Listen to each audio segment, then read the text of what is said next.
Hello, this is Storybooks channel. New videos are posted every day. Subscribe and click the bell. It was the strangest ad Alvin had come across in a month of searching. Need a grandfather for a boy, payment negotiable, and a phone number.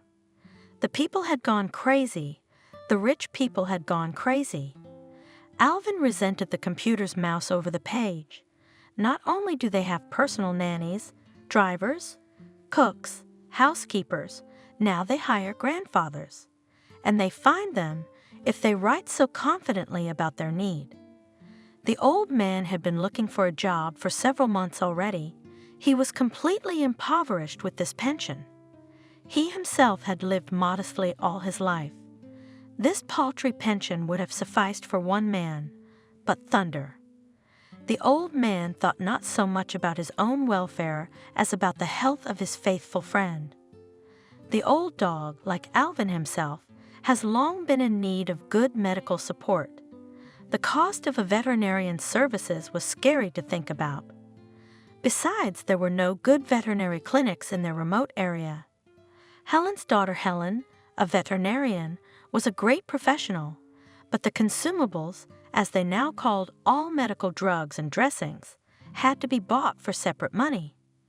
To take a huge old dog to the city, you need a cab, and not every cab driver will take an animal in the cabin.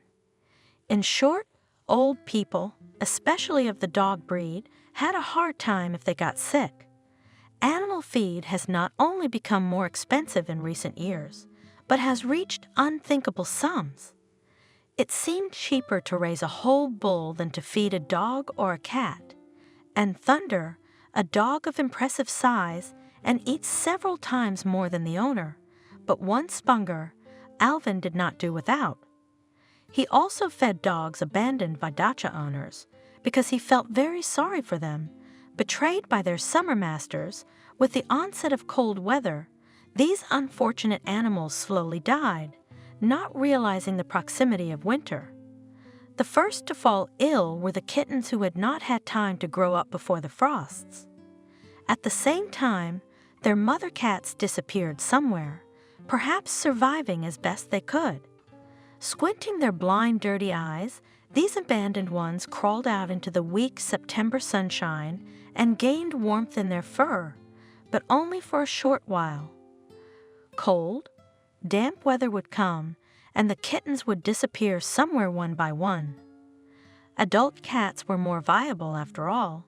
Nature had endowed them with hunting habits, but even they could not survive the harsh winters. Dogs fared even worse. Loyal to man, they were accustomed to take ready food from the hands of their masters. It was simply impossible for them to get food in the abandoned village in the fall. The villagers did not keep chickens. They did not leave food for their meanly forgotten pets. So Alvin supported them as much as his small pension allowed. He lived in his old dacha. The city apartment was completely ceded to his daughter Helen, who could not arrange her personal life. The old man did not complain. He even liked living at the dacha. No fuss, forest, near the river and clean air, not like in the city. The main thing for an elderly person is peace and quiet. Adult loneliness is not stressful at all. If there are no health problems, it is in youth the soul tears to friends, in a noisy company, to fun and dancing. Every hour, even every minute of communication. Personality absorbs the surrounding world, as if pulling out of it through the environment, the most necessary and important for themselves, and an adult, established man, so much noise is not needed. On the contrary, he has so many thoughts and images in his head, so many things to think about, and yet it would be difficult for a pensioner, in this dacha area almost alone, if not for the joys of civilization. In the village there was electricity, excellent mobile communication, and most importantly, the internet. On any occasion, Alvin went to search engines, read a lot, studied everything that interested him and what he had not been able to do before. He always had a need and could not sit idle for a day. Now that he had finally retired, he was thinking of ways to strengthen his economy, as he called the simple economy, and all the money matters. During the summer months, all the old man's money reserves were exhausted, and he decided to find a feasible job. Don't hesitate, his neighbor told him cheerfully.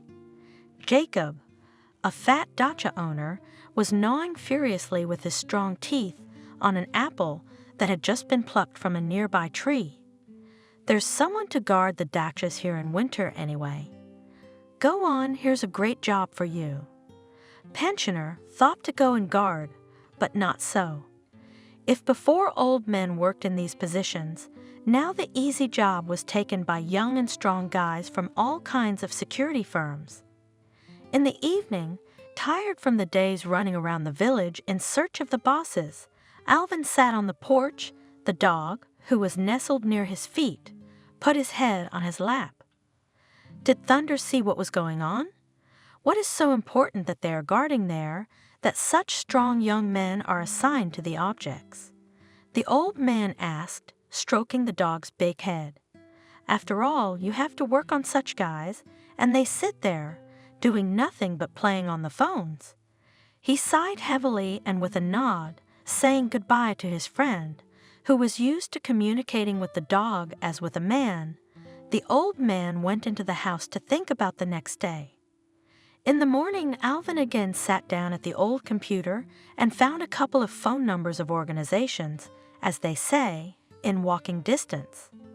The first was the construction of high-rise buildings. The new complex was being built just between the city and the village, where Alvin lived for the time being. All that remained was to get the coveted job and to it a salary. Hello. I'm calling you from an ad. I'd like to apply for a job as a security guard. Hello, what have you been doing so far?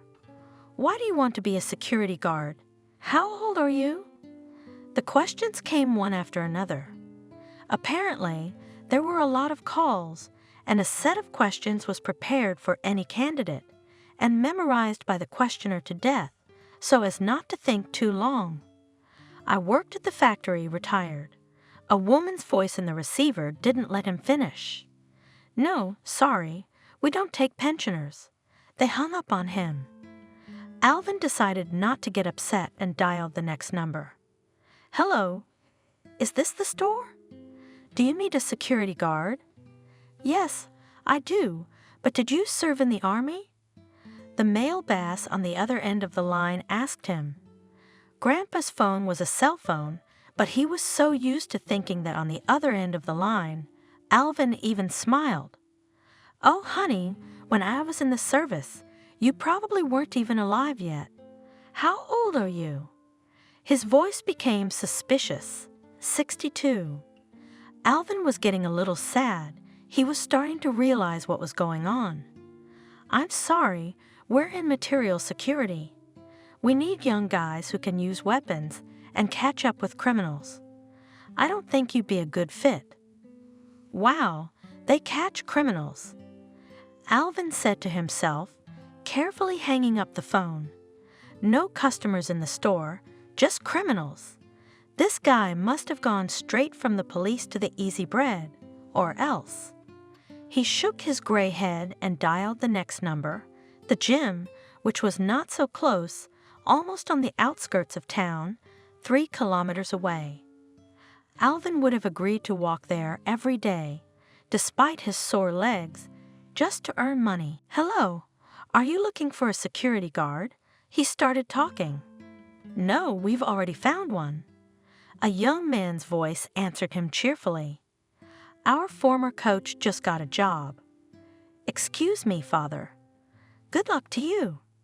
There were no more suitable jobs on the old people's website, and Alvin had to go back to the strange ad for a grandfather for a boy.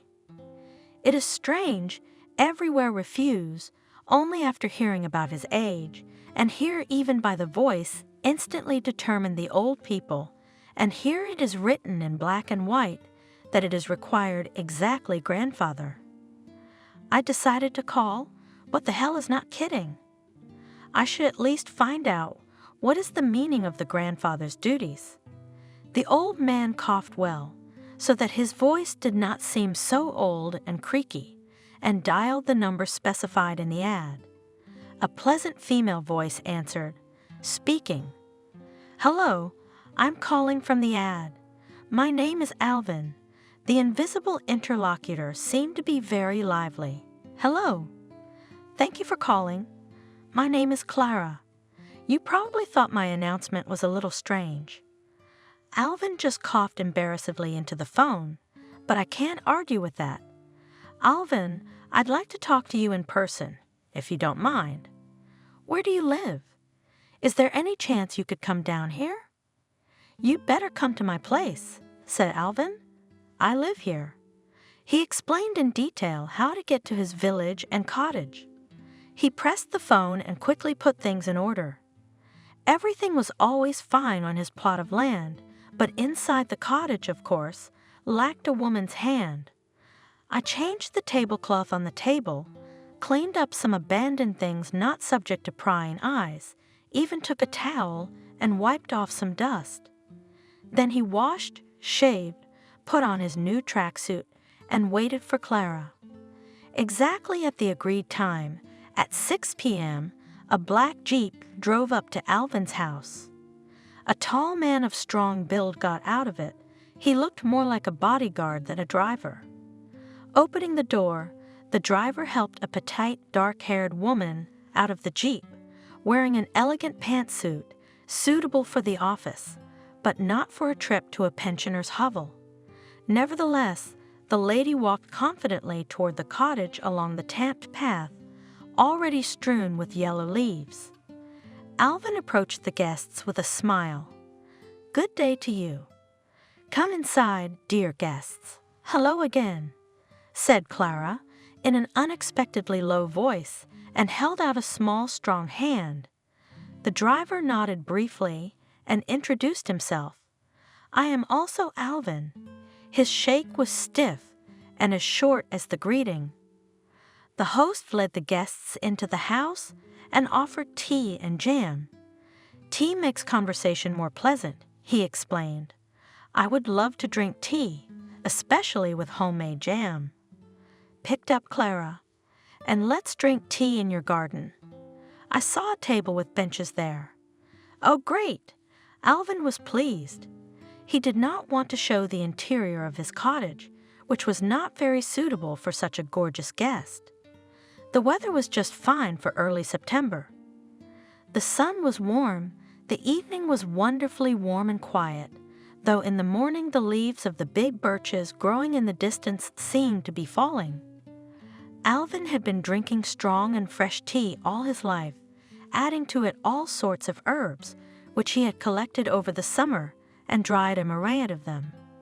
"Today we have mint tea," he commented, pouring the tea into cups.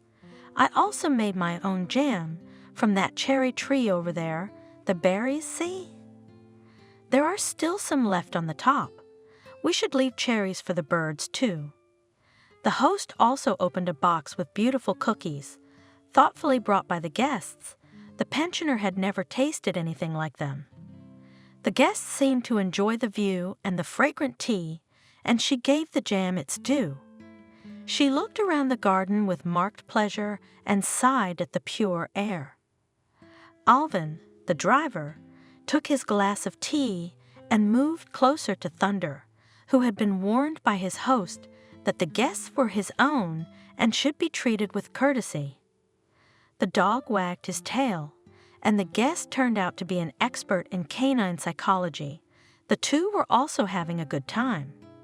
Between the old man and the young woman, a warm conversation ensued. "I'm Alvin. I came to you specially to have a look at you at home." At home a man is really open, and you are a hospitable man. It immediately disposes to you. At first glance, everything about you suits me. You do not drink, tidy look in the house, and in the garden you have order, and therefore in the head order. Tell me a little about yourself." "Oh, Clara, my life can't be told in 2 words. I've already lived a long time. The owner of the house smiled sadly. "And you are not in a hurry. I am free from all business for today. The whole evening is free, and you will have a rest from business." My life flowed like all men of my generation, in general. Started Alvin. Finished school, straight into the army. What's it like here? It was considered a disgrace if a guy didn't go to the army, and the service was not like today. A real soldier's service, officers, fathers in fact, then long corresponded with cowworkers, and who continued to be friends all their lives. When I came back, I got a job at the plant and worked as a milling machine operator for 43 years. The work requires neatness, accuracy. I liked it very much. I liked the work very much. "And your family?" the guest asked. Yes, I met my Kathy at the factory. She was still a snotty girl when I went to the army. She was running around in the neighborhood. I didn't even notice her. But when I arrived, I saw her at the gatehouse. I didn't even recognize her. She was so beautiful, and what a golden character she had, except that I was a little jealous when I was young. Alvin laughed embarrassedly. What to say now? It was so long ago. We got married and lived together. Alvin did not like to lie and never deceived anyone, but there was a secret in his life that he had to carry with him. The only person privy to it was his wife, his favorite Kathy. In fact, she was the owner of this very secret. She was also the cause of her husband's secrecy, the only one in question. Alvin, then a young demobilized man, actually met Kathy at the factory gate. They stood in line to mark their passes during the largest gathering of workers before their shift. Alvin hardly recognized in the beautiful girl, with wavy blonde hair and blue eyes, his little neighbor who ran with a briefcase to school. He noticed and remembered her, and in the following days he habitually picked out her pretty figure from the crowd. He himself did not notice how he began to wait for her involuntarily, at first just to see her. Then he began to greet the girl with a nod of the head and a smile. Furthermore, the first lines of greeting began, conversations like, "We are on the way, neighbor." The young people reached out to each other, unexpectedly. That's how it always happens when the heart is waiting for love. Only Kathy could not raise her eyes and look at Alvin directly. She always looked away sadly, although it was obvious that she was also waiting for unplanned meetings on the way to and from work. Alvin started dropping by Kathy's house to ask her to a movie or a dance. The girl shyly refused, but her mother, seeing Alvin as a son of good parents, sent her daughter to take a walk with him. Go on. There's no need to spend your youth sitting by the window." They went to the movies, went to dances, ran to a distant forest for berries, later for mushrooms. Only Kathy was sad more and more every day. One day Alvin talked about the future. "Kathy, that's when we'll be married." He started. Suddenly Kathy sobbed, so desperately and violently that Alvin was confused. "What is this?" He put his arms around her. "What's the matter with you?" "I didn't hurt you, did I?" Kathy wrenched herself out of his arms, crying furiously, wiping her red, swollen face with her fists, and was utterly inconsolable. He sat her down on the trunk of a fallen tree, gave her some tea from a small thermos, and kept silent, barely calmed down. Blowing her nose loudly into Alvin's same handkerchief, Kathy muttered muffledly as if to herself, "If we don't get married, we'll have nothing, Alvin. I'm spoiled." Alvin froze for a moment, not understanding what she said, and then he grabbed her in his arms and spoke. "What's this nonsense, Kathy? But where did you find such a word? You're the nicest one I've got." Hugged her tightly and didn't let her go until she started crying again. Only then, with a second burst of tears, did she manage to tell of her trouble, which had been burning her all these 3 summer months while she had been conversing with the young man. By some terrible irony of fate, this misfortune happened to the girl right on the eve of Alvin's return from the army. Saturday afternoon. The young people from their shop had gathered for the birthday party of one of the girls, Lena.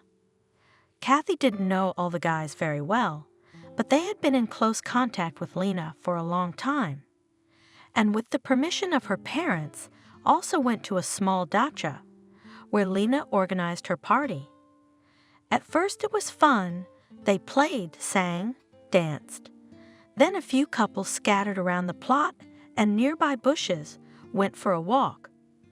Kathy, who was taking part in such an adult party for the first time, felt very tired. She went up to the attic of the cottage and, taking off her sandals, lay down to rest on the sofa. She had visited Lena before and felt confident. The girl did not notice how she fell asleep under the muffled conversations and shouts of the guests. Suddenly waking up, hers was eerie. Something heavy was lying on top of her. She couldn't even move or breathe. As she tried to crawl out from under the weight, Kathy felt rough hands covering her mouth and the stench of vodka booze. Thomas? She was horrified to recognize the new mechanic who had recently joined their shop and had been stalking her with savage persistence since her first days at the plant. It was rumored that he had a very murky past. Often the same odor of booze followed him on Mondays when he stood in the gatehouse. Kathy huddled under his long, heavy body in terror, but there was nothing she could do. She was just a silly little mouse caught in the claws of a predator. Gasping, the girl tried to at least bite the dirty palm that covered her mouth, but to no avail. Nearly fainting from lack of air, she twisted and twisted, but it was too late. She realized there was no escaping her rapist. Then a stunned Thomas was heard. "What are you? What are you, a girl? What a surprise. Just keep your mouth shut, okay? No one will know." Kathy cleaned herself up almost indifferently and turned her back to the wall. She spent the night in stupor, silently pretending to be asleep. In the morning, without giving the appearance of feeling unwell, she went home with everyone else. Noting that Thomas and his buddy Jacob were gone, run off or drunk somewhere, God help them. She wasn't interested in anything. Kathy was out of reality.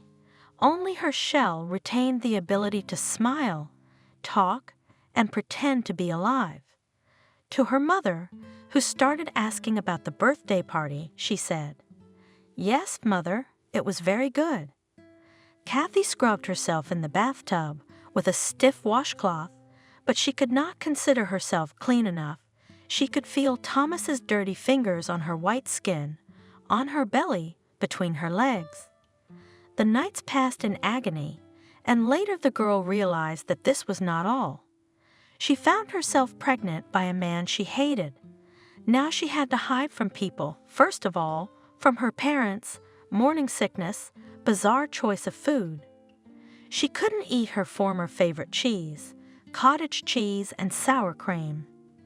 The last few weeks had gotten bad with clothes, her belly growing and not interfering with her maiden dress and skirts. Kathy had been drawn to Alvin from the first time she met him, as if he was the only reliable support during those dreadful weeks and months. So terribly mixed up in her life, the misery of her rapist and the happiness of renewed acquaintance with her former mere neighbor, Alvin, that her head was spinning. To master the situation, to decide to make some changes, young Kathy was in no way able. Alvin listened to the whole story with a coolness that surprised the girl. Then he asked, "I mean Thomas. Where is he?" "I don't know. He ran away somewhere. They say he goes away and comes back a lot. Well, let's go to yours and decide about the wedding," just said Alvin. "Mine are always on my side. A child is happiness." About this Alvin could not tell not only to today's guest, but also to anyone in the world, including his favorite daughter Helen, and he continued his story. There was no time to relax. Soon Helen's daughter was born. While they were raising their daughter, building a dacha, and planting a garden, they did not notice how time was running away. In time, we got an apartment from the factory. Since both spouses have been working for a long time, they gave us a comfortable, good apartment in the city, right in the center. We lived frugally, of course, but we were not poor, but still, we took our daughter to the sea a couple of times. Everything like people. Why don't you live in a city apartment? Clara asked. It would be more convenient for an elderly person in the city, and friends and relatives probably remained, and also the clinic nearby if suddenly there are problems. As I buried my wife a couple of years ago, I felt bad, Slaga. Lowering his head, the old man answered, everything reminded me of her. All our friendly years were remembered. I felt sad, and my daughter had grown up. She had no luck with family matters. Her husband turned out to be unreliable, a drunkard. She left him before it was too late. She decided it was better to be alone than to waste her life with a drunkard. So I decided to leave her there, in her home apartment, and I moved here. It's nice here. Spreading his arms, Alvin sighed widely and freely. I'll always find something to do here. There are plenty of neighbors in the summer. Every now and then they call me to help with something. In general, I'm a man in demand in the summer. I can help someone with a car, someone with a fence or a shed. Fix it, nail it. Men's hands are always needed in the village, and there is enough work in my garden. In the vegetable garden, I grow all my own. In winter, though, it's a bit boring, and I want to work. I've got Thunder. He needs good treatment and food. Doesn't your daughter come to see you? Why, yes, she does. Alvin wanted to take offense. She comes, cleans up, does the laundry. What else can she do? Sometimes she takes away the gifts of her native land, as they say, but she's always busy. She works as a veterinarian. She has a love for animals since childhood, from me, apparently. My daughter and I have always, then a sparrow, fallen nursed, then kittens picked up and put. That's why she decided to study to become a veterinarian, to help our lesser brothers. And my Grom, he is also one of those dogs that are abandoned by their owners when they go abroad. And this happens? Surprised guest. How could it be? There is no worse traitor than a man who tamed an animal and abandoned it. Alvin replied angrily, You should see how many abandoned cats and dogs are left in our village when their owners go to the city. They have a friend, a temporary vacation, you know? And then they go to the city, don't care about yesterday's friends, and animals in an empty village without people's help. How are they supposed to survive? Alvin was not on the point of getting nervous, having touched on his sore subject. That's what I wanted to do. I've got a lot of them here, loyal friends, all hungry. Oh, is that what this is about? Clara gasped. Yes, my Helen saw Thunder and couldn't resist. One day, very wealthy people came to her clinic and asked her to put the dog to sleep. A healthy, beautiful German shepherd. How could they just kill him like that? Helen Mine was just numb with indignation and horror. The owner of the dog didn't want to hear anything. People like him, you see, only hear themselves. All the more that tickets abroad for Grom's owners had already been bought, and they were not going to cancel the trip. Helen Auer only waved her hand, did not even look at the bill thrown by the owner. How can you evaluate life and death? The owner left without saying goodbye. Well, Helen left Grom, hoping to attach to good people, but no one wanted to take an 8-year-old dog, even for free. Helen Mai, as she saw Grom, so and attached, but to take to himself in the city apartment, of course, could not. wanted later still to find for him the owners. Daddy asked me to take him for a couple of days or a couple of weeks. How can I help my daughter? I look at the dog, and his eyes are so sad, as if asking, why did they do this to me? Are you like that too? Believe me, Clara, I felt so ashamed in front of him. Not for me, of course, but for his heartless owners. I realized he was my dog. I immediately fell in love with him, and here we are, 2 old men. What a wonderful daughter you have, Alvin, said the touched guest. It's right, you brought her up. My pension is small, and thunder, and I don't have enough, so I decided to look for a job. Now I have a question for you, Clara. Why do you need a grandfather? I think, with your financial situation, you could hire nannies, teachers, or whatever they are, governesses for the boy? The woman smiled, an open, clear smile. Well, my Adam hasn't needed babysitters for a long time. He's 9 years old. But we have a problem with Alvin. My Adam is disabled. He's in a wheelchair. My son was born a normal child.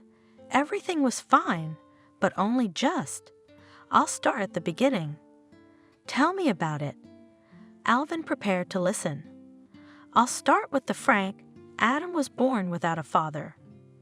Because of my serious work and busy schedule, nothing worked out with men. Some people see that I have a character, you must admit, strong-willed. They were afraid they'd live their whole life under my thumb. A strong woman, you see, doomed to loneliness. Others, there is such a type, drooled over my property, dreaming how they will live for many years without poverty. So many years have passed in labor. It would seem everything is prosperous in my business, but happiness in my personal life as was not. And no, I couldn't find a man to marry, so I decided to have a child for myself. Well, that's your right, Alvin said. Things happen in life. The main thing is that you have a son. Of course, the woman said hotly. I was happy, Father Adam. He does not even suspect the existence of a son. I made up my mind. The fact is that he is a family man, quite established, a successful businessman. I met him through my work. We had common projects. I don't feel comfortable telling you too much of my personal life. Maybe you don't need it at all. But today I want to be frank. Do you understand, Alvin? Of course I understand. That's what Alvin said. Please tell me everything. Don't be shy. Sometimes it's important to tell someone. Yes, it is. I'm used to dealing with things on my own. My mom wasn't much help with that sort of thing. Maybe she wouldn't even accept my decision to have a child out of wedlock. But this man, it seemed to me that he would be a good fit for my life. He was so reliable, independent, and strong, but by that time, he had a wonderful family, growing children, already school children. I didn't want to cause these beautiful people any grief, you know? Why should I destroy his already established family happiness? And I decided not to say anything to him. I would manage alone, so that there would not be any problems that would interfere with the normal life of my son and me. I gave birth so easily, I was as happy as possible. Everything was good. My business was booming. My mom and nanny were helping raise the baby. So the boy was born and grew up healthy? Her interlocutor asked a question. Yes, everything was going fine. When Adam finished the first grade, I bought a trip to the islands for Mom and son to have a rest. That's where the trouble happened. My grandmother died in front of my son. Suddenly, not even expected illness, a heart attack. Adam was shocked, stressed, and on this ground his legs failed. Doctors do not find any pathology. We have not consulted with any medical luminaries. We did not hear anything definite. They all refer to the stress of the child. What only doctors and healers I did not take my son, no one gives no prognosis, only divorced hands. The reason, apparently, is purely psychological. Whether Adam will go again or not is unknown. Some neurologists say that perhaps with some more stress, he could suddenly stand on his own 2 feet. There needs to be some kind of push that can help the boy, but no one guarantees a positive outcome. And what if the next stress, on the contrary, aggravates Adam's condition? No one would take a risk in such a case, supported Alvin. That's why my son and I have to be prepared for any eventuality. Adam needs a lot of strength to become a real man, to feel like a full man. I want my child to have a future, to be able to continue my business and build a happy life for himself. But there seems to be a perfect example in front of him, his mother. The old man spoke up. "Ah, my dear Alvin, that's when I realized the meaning of the word fatherless. When I was young, I didn't realize how the absence of a father would affect my son. It's still a discreet but purely female environment, you know. The child grows up petted, sees the world from a woman's point of view. Adam needs a man around him with experience, not today's young men who often grow up under mom's skirt and then cannot get rid of this skirt. Mama's sons, such are not able to be responsible for the family, and what a family, they cannot answer for themselves and even provide for themselves. My son, he was born, apparently, so nervous and taking everything to heart. It is especially important for him to be strong, plus he has a delicate soul. We need someone like you. After all, our Adam has never had the confidence of a grown man, and he needs it. So, do you agree?" "I agree." Without hesitation, Alvin answered. During the time they were talking, Clara opened up to the old man completely, and he could not help but feel her pain for her only son. He was even more struck by the woman's frankness, her complete defenselessness in front of a man she had met for the first time, her invaluable trust. Just like my ward animals, it seemed inappropriate to compare Alvin. How could one fail to justify such trust? The businesswoman immediately began to plan for future cooperation. She instantly picked herself up, opened a small notebook, which she took out of her purse. "In the morning, Adam has a school program, and by 2 o'clock he will be waiting for you. A driver will come to pick you up and take you home at 8 p.m. Would that be okay with you?" "Yes, of course, that would be fine." Alvin nodded his head. Then they discussed the payment. The sum named by Clara was much more than the old man had expected. Alvin was discouraged and even shocked. Slava stood up from the table and again became a real business lady, strict, even haughty and unapproachable. Outwardly it was manifested in a slightly stronger compressed lips, proudly raised head. Even her height became as if higher. After saying goodbye, the woman left. Alvin was so tense that he was preparing in advance for the upcoming sleepless night. He was very tired from the long conversation. It had been a long time since he had had to empathize with such deep feelings of another person, and he couldn't believe that he would get such money for working as a grandfather. "Well, Thunder, let's get on with it." He patted his pet's head. "We'll find out tomorrow. Old people often worry about all sorts of things. They tend to sleep badly both after good news and bad news." Alvin was no exception to the rule, and after seeing his new acquaintance off, he couldn't sleep for a long time, tossing and turning in his not wide bed and imagining tomorrow morning what it would bring him, how he would cope with his new position as a grandfather. It's easy to say, but in fact, the task is very, very difficult. Will he be able to find a common language with the boy? Will Adam like to communicate with a strange old man?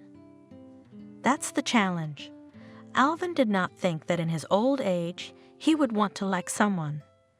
Grinning at the unexpected thoughts, the old man turned on his left side and finally fell asleep.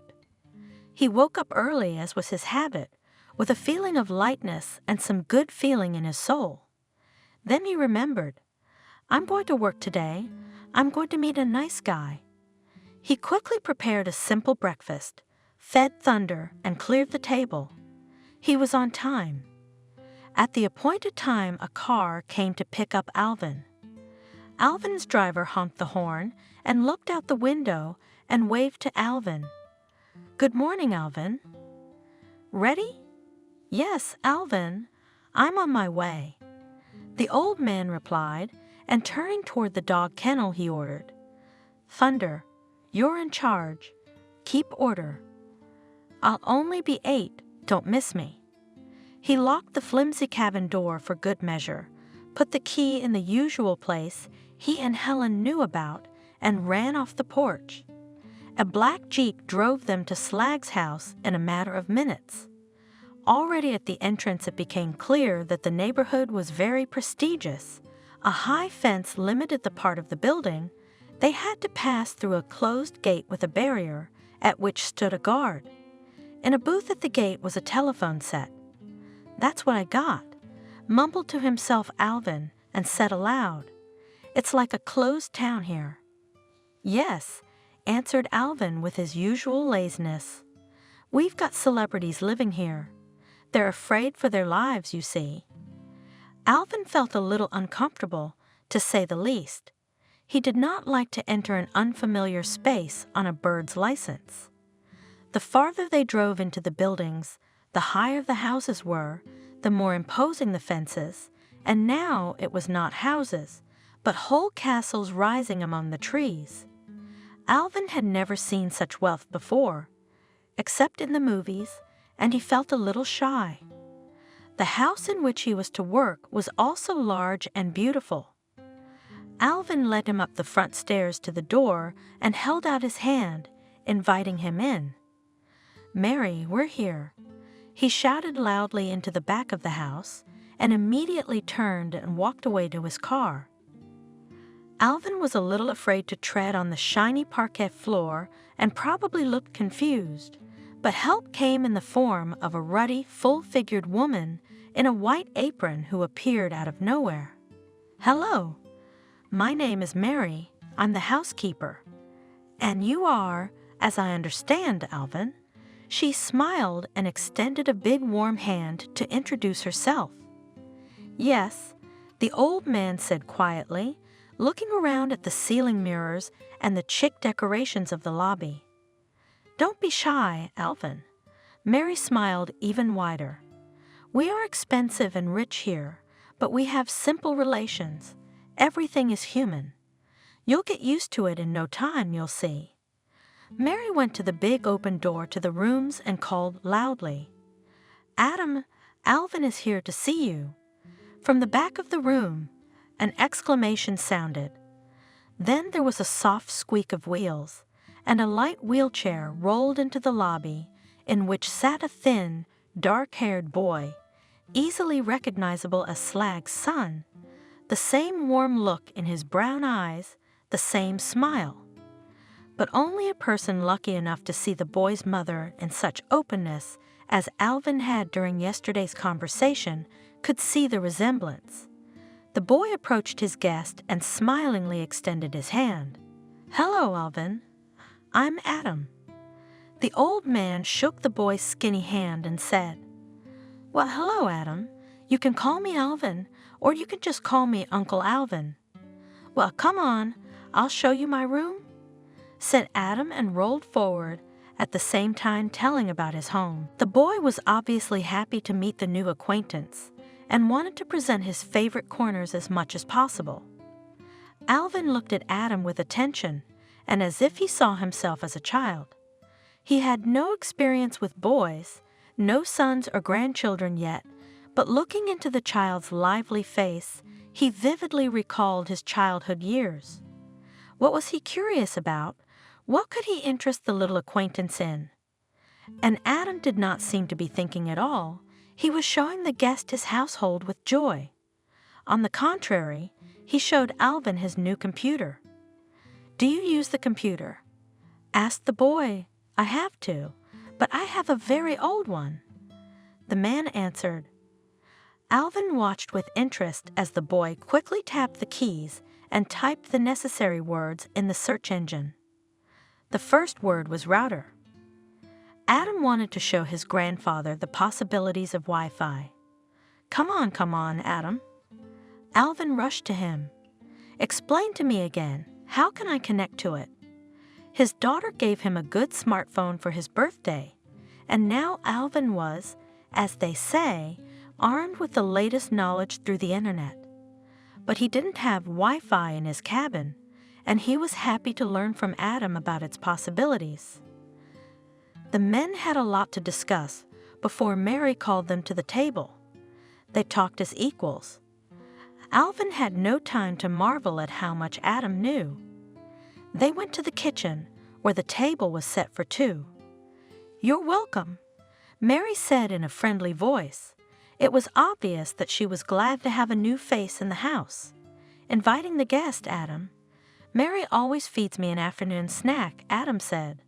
We have dinner with Mom. That's later in the evening.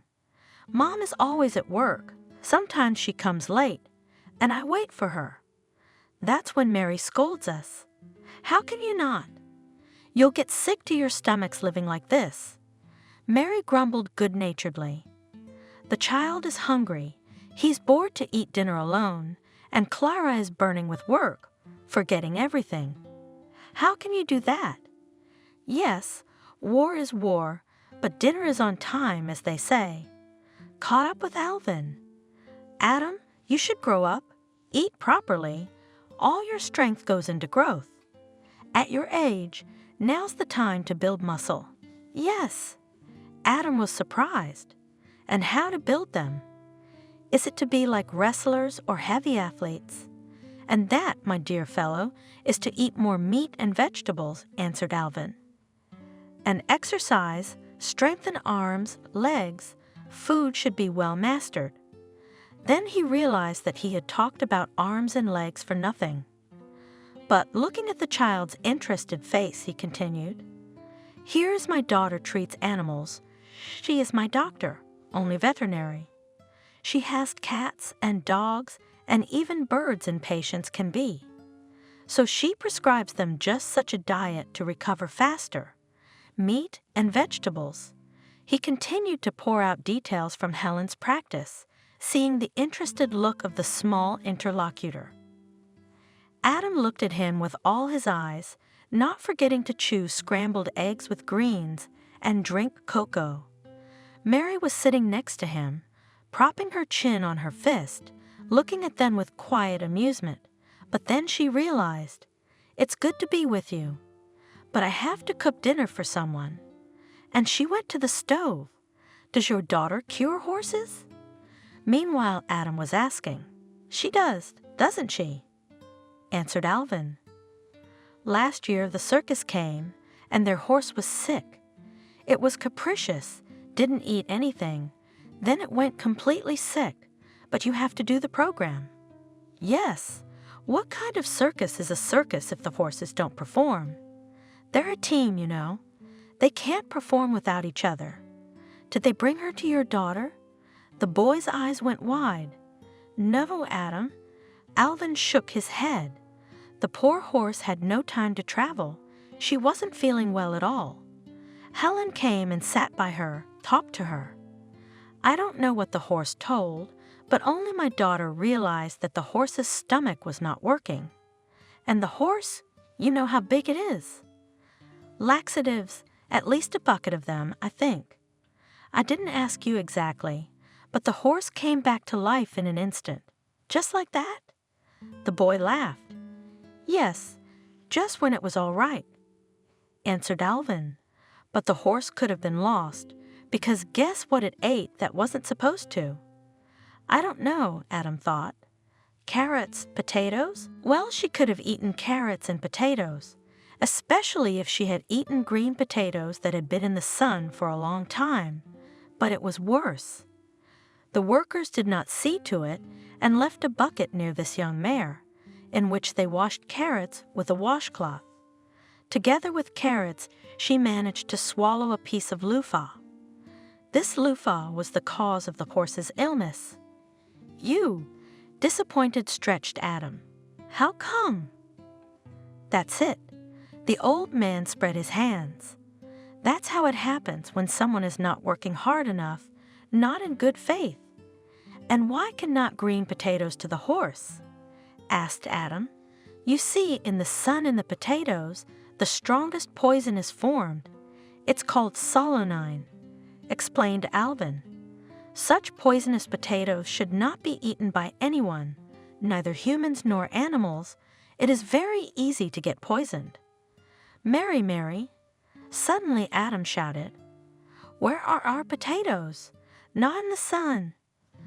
Frightened Mary, in her haste, did not understand what Adam was asking and answered off topic. "I'll cook the potatoes too, Adam. Do you want them fried or boiled?" "No, I don't need potatoes. I'm just asking if they're in the sun." "No, Adam."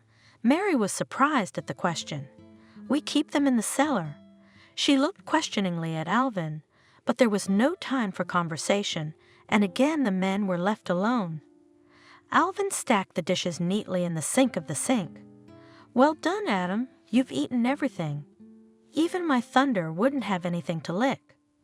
"Who's that, Thunder?" Adam asked. "That's my dog. He's my only companion in the house," Alvin replied. "Don't you live with your daughter?" Surprised the boy. "No, my daughter works in the city. There is her veterinary clinic. Her patients are waiting for her there, and me and Thunder live here in the village in a cottage." "What kind of dog do you have? Does it live in the house or in the yard?" Adam was curious about everything. "Well, it is uncomfortable for a big dog to live in a house. Thunder, I have Freedom loves freedom. He has a huge yard at his disposal, and at night I let him off the chain, and he roams all over the garden. He's a good boy. Helen brought him to me for a reason." "Did your daughter give you a dog?" Adam was surprised again. "Well, whether it was a gift, I do not know. The thing is that my daughter has been picking up all the animals and birds since she was a little girl and putting them back to their owners, and this dog was put to sleep by unkind people when they went abroad, you know. They will live there beautifully, and they didn't need the old dog, so Helen took pity on him and asked me to take him in for a while. And he and I, two old men, became such good friends that now I can't even imagine my life without him." "How great!" Adam marveled. "And I want a dog so much, but my mom says she can't handle it." "Mom has no time. Mary also has no time. They said that the dog should play with it, walk it, and he pointed sadly at his feet. Suddenly the boy raised his head. A light shone in his eyes. "Alvin, will you introduce me to Thunder?" "Of course, if Mommy lets me." In the evening Clara arrived. She was very eager to know how her son's acquaintance with his grandfather had gone. And all day long she was impatiently looking at her watch. She had a lot of things to do and wanted to go home. She barely waited for Alvin to pull up in front of the house and got out of the car. Alvin, whom the driver had to take home, was already ready to leave. Adam was sitting next to him in his stroller, his face lighting up at the sight of his mom. Mommy, can I go at Alvin's tomorrow?" Clara asked to herself. Wow, the son is already going to visit. So the acquaintance had taken place. The woman was overjoyed that the men had become friends. She greeted Alvin warmly and asked how the day was. "Fine, Mom," said Adam quickly. "I found out about Thunder. I want to see Alvin's dog. May I, Mom?" The mother didn't recognize her usually reserved and bored son. Her face flushed, her eyes burning, and the expression of joy on her pale face pleased her most. She laughed. All right, as long as it's not too much trouble for Alvin." "Adam, have you been so impertinent as to ask for a visit?" "Oh, come on, Clara." Alvin was embarrassed. "I'll be only glad. And Adam will be really good at my place. He and Thunder will make friends, I'm sure. They agreed that in the morning Adam would go to classes as usual, and at 2 o'clock Alvin would bring him to Alvin's house. After saying goodbye to everyone and glancing at the kitchen window, where Mary's silhouette could be seen, Alvin got into the car and Alvin drove out of the yard. Thunder greeted him with a joyful bark, missing him. "Well, Thunder, now we'll work together." Alvin spoke, putting a bowl of food in front of him. "I'll be the grandfather, and you will be Adam's pets.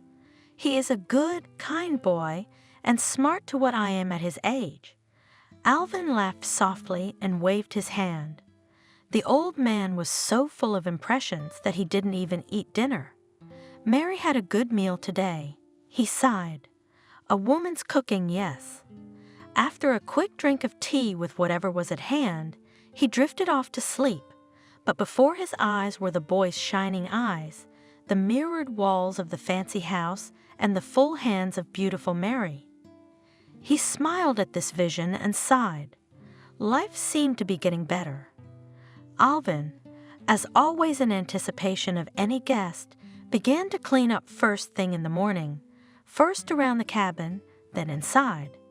He swept the already clean paths, tidied up Thunder's kennel, rinsed his food and water bowls. He did not like this time of waiting, when there seemed to be nothing to do, but his heart was still pounding, where he had overlooked, where he had left a mess. To distract himself, he began to go through fishing gear. The time would pass faster and the heart would calm down, because for an elderly man, any event brings a lot of excitement. Alvin delivered Adam on time. It had only been half an hour since his class had ended. He easily pulled out the stroller and put the boy in it. Adam, looking around and worrying, rolled down the path towards the cabin, but immediately stopped. "Thunder," he breathed out. The dog looked directly at the boy with her intelligent eyes, alert with her beautiful ears. She licked her lips and Adam laughed. "Well, Thunder, meet him," said Alvin to the dog. "This is our Adam. This is your own. You will serve him as you do me. Do you hear?" He rolled Adam's baby carriage closer to the dog. "Well, here he is. Thunder, Adam, socialize." The boy looked up at him. "Can I pet him?"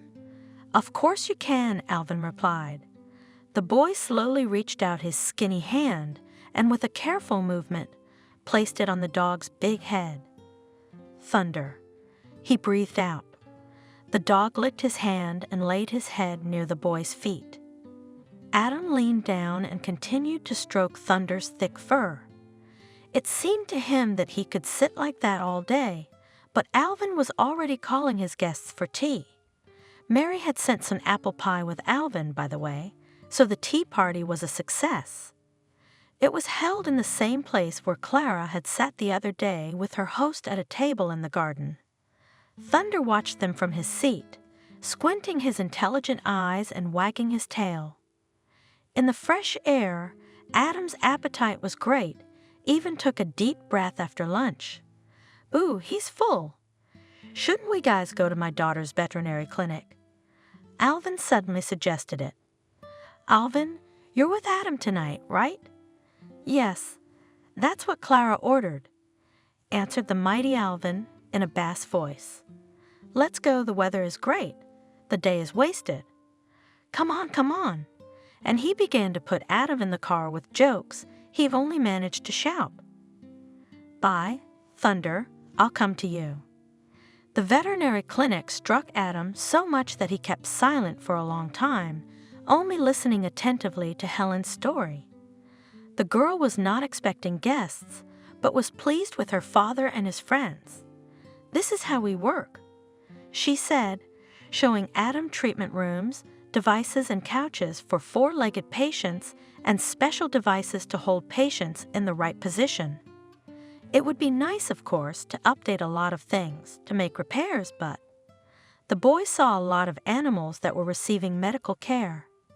Helen also showed the shelter where the animals are waiting for their owners, who have to leave them here for a while. Adam was particularly impressed with Adam, a ward for abandoned animals and birds that had been abandoned by their previous owners. There were also those who had been found, brought in by kind-hearted passers-by. Veterinarians helped them, but they could not arrange permanent residence for these pets, and the poor creatures had to huddle in a small adapted room, where it was dark and quite cramped. Unfortunately, we don't even have any money for them. With a heavy sigh, Helen said, "We feed them what we can. It's a pity for them." The boy was so amazed by what he saw that he drove home in silence. When he was brought home, he waited impatiently for his mother. Finally, she entered with a smile to her son. "Well, what news do we have today?" "You know, Mom, I've been waiting for you so much," declared the son. "I wanted to ask your permission. Can I give my money to feed the animals?" "Wait, what animals?" The woman was surprised. "There, at the veterinary clinics at Helen's, the animals there have nothing to eat, you know? They don't get any money for food, Helen said so." The boy told his mother for a long time about his impressions, about the house, about the abandoned animals. She looked at her son and her heart was warm. She did not expect that the little heart of her child was so kind. "Do you want to help them?" She finally asked when Adam had finished his story. "Yes, I broke my piggy bank. There is a lot of money in there." "What do I need it for?" "I've got everything, Mom, don't I?" "You do." His mother answered him affectionately and stroked his head. "You have a good heart, son. I'm proud of you." "So it's okay." The child's eyes shone. "Well, of course you can, because it's your money. You can spend it as you wish, and it's a good thing." Clara was shocked by such an independent decision of her son. The woman saw in what an elevated mood the boy was. "And this is for 2 days of getting to know Alvin," she thought. "No, I did everything right. A man with invaluable worldly experience. A decent man. It should have happened. I hadn't made a mistake in choosing my grandfather." Meanwhile, Alvin, too, was under a strong impression of the last days of his life. His regime had changed. His surroundings had grown wider. There were new good people around him, and most of all he was happy to communicate with them. It was easy for him to be with Adam. He felt like he was in a distant childhood when everything was easy and simple. They talk, play, socialize with each other, and they don't need anyone else. How could anyone get paid for something like that? The next day, after a day of work, Alvin headed resolutely towards his employer as soon as she got out of the car. "Clara, I somehow got confused and didn't ask what exactly are my duties." He addressed her. "We've only talk and have fun with Adam." "I can't get paid for that, can I?" "No, Alvin, you don't have any special duties. Don't come to us like a job, but like your loved ones, if possible. Talk to Adam like you would talk to your grandson. He's been like family to me from the first minute, Clara. The old man's in a hurry. He's easy for me, but that's the most important thing." The woman interrupted him. "Adam's male influence comes in handy. He's so decisive with his savings. He's a real man." And she laughed happily, and Alvin sighed in relief. It had been 3 months since Alvin had been a grandfather. Every day he became more and more attached to the boy, and Adam responded to the old man in the same way. Mary, the housekeeper, only smiled at the two of them, a lonely woman who had also long lived with the interests of her adopted family. She loved Adam as much as if he were her grandson. She had been unlucky in life. Her husband was a drunk and abusive man. Mary's child died in infancy. Eventually, Mary ran away from her husband and took up residence in someone else's home, which became her own. and now she gave all her unspent maternal warmth to the mistress of the house, Clara. Recognizing in her young self, lonely, strong, but also wanting warmth and love, when Alvin appeared in the house, she instantly recognized him as a decent man. He was modest, neatly dressed, but felt the absence of a woman's hand. Going into the kitchen, always notices small things that need a man's strength. Lifts, fetches, and screws what is needed.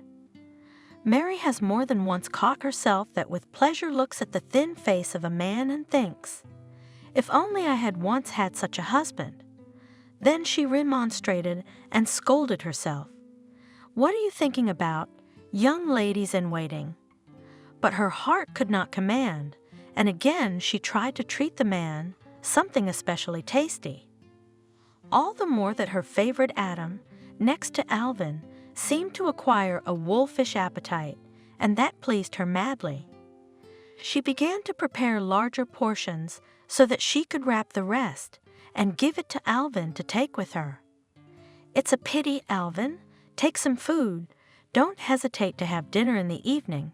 It's too much trouble to cook."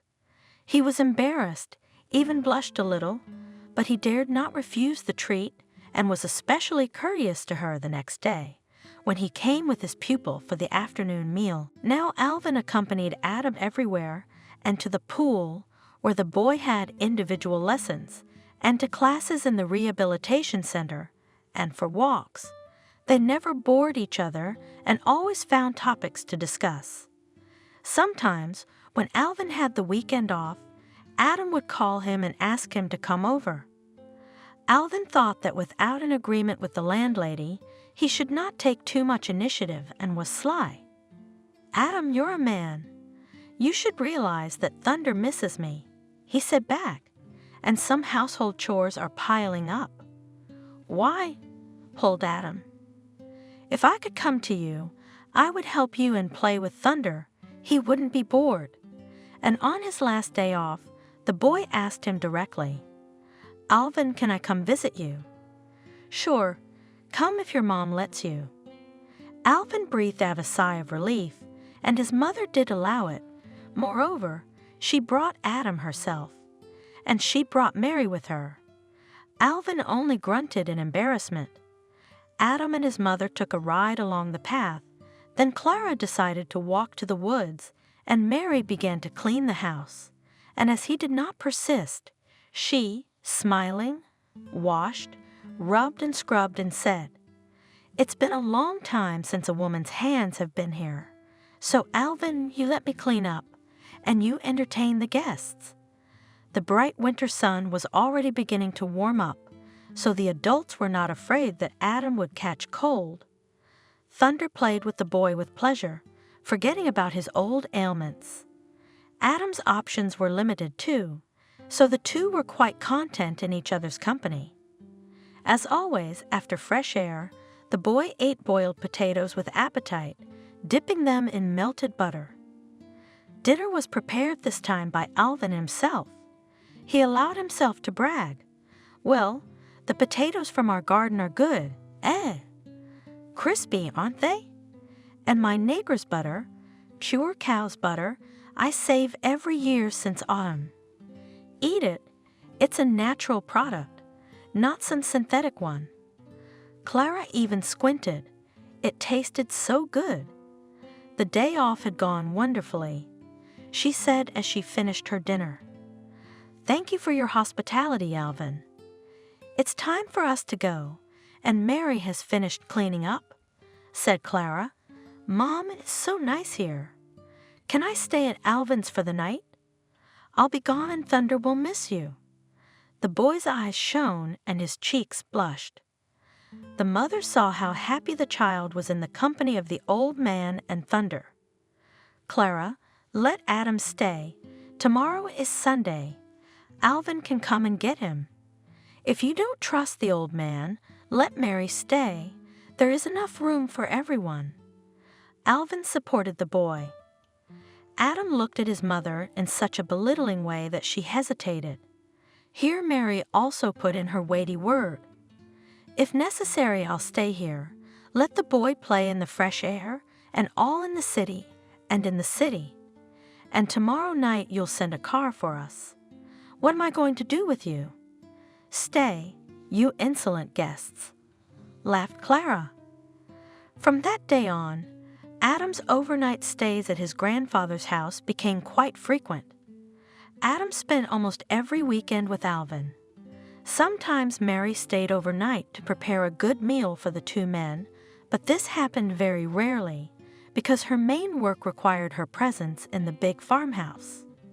The old man and the boy were so strong that the two of them never got bored, and Thunder did not let them get bored. Spring came, and one weekend, watching Alvin dismantle fishing gear, Adam became interested in unfamiliar objects.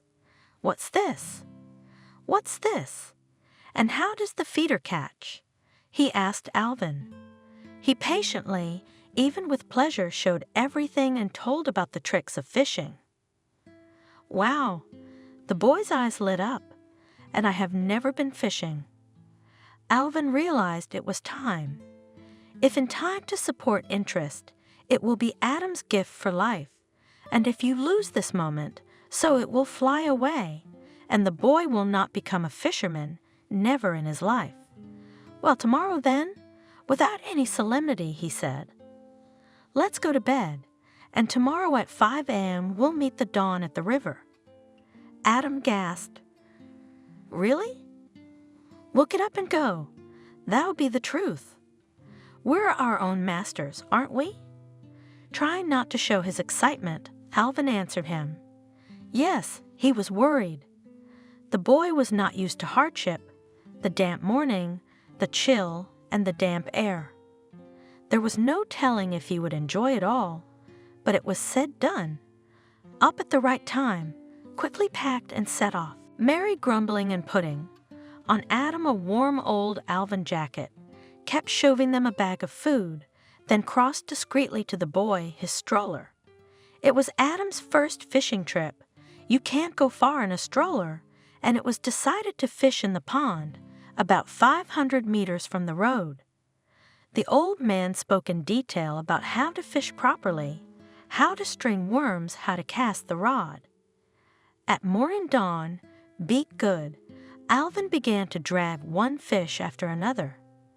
Adam awkwardly slung the rod, long, uncomfortable, but here he was lucky, a bite. He froze, looking at the float, then looked at Alvin. He said silently, "Pull." The boy pulled the rod. A small, silvery fish flashed in the air. "Yay!" Alvin shouted in a whisper, and Adam immediately picked up the joke. Hooray! The joy of catching their first fish was greater than the new cell phone they'd bought for Christmas. The fishermen got into the excitement and didn't notice how time flew by. Soon there was a nice catch in the bucket. Alvin was pleasantly surprised that Adam did not show any weakness of spirit. He patiently chased away the mosquitoes that were so pesky as the air warmed. He didn't whine when the fishing hook got caught in his hair, and in general, he was a tough little man. That afternoon, Mary boiled the royal fish soup in her own special recipe, and the rest of the fish were roasted on the brazier, and the men went together to build the fire and clean the fish.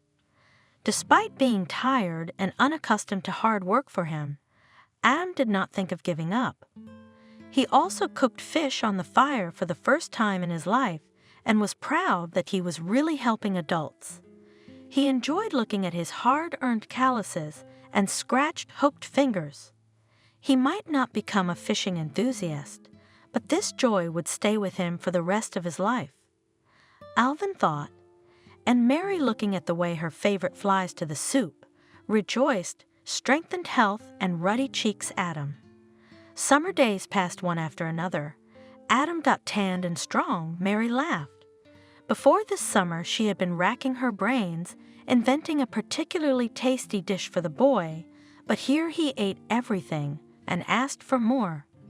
A healthy body is a healthy spirit.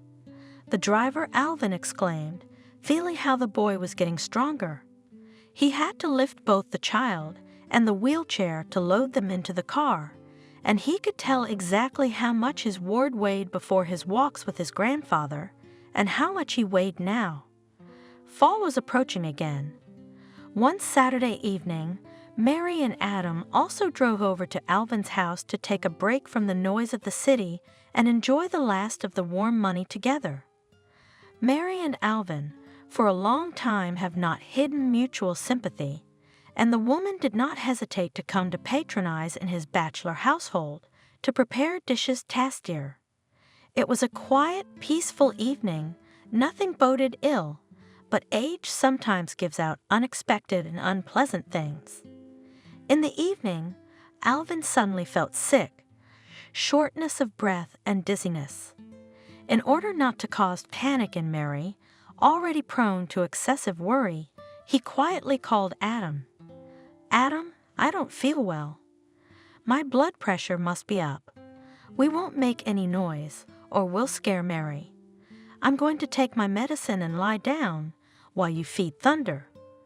I'll just lie down for a while, and then we'll go to dinner with you." Adam nodded understandingly and rolled the baby carriage to the dog kennel. He fed Thunder, scratched him behind the ear, and talked to his four-legged friend. It was time to go after Alvin. When the boy pulled into the old man's room, he saw Alvin lying on the bed, the man's eyes closed, one arm dangling to the floor. Adam was frightened. It seemed to him that the old man was not breathing. "Grandpa Alvin, don't die," shouted the boy. Without remembering himself, he jumped up sharply from the chair and took a few steps towards Alvin. But from the strain near the very bed, he fell to his knees. Alvin jumped up on the spot in horror. "Jesus, Adam! What happened?" He shrieked, scooping the boy up under his arms, lifting him off the floor.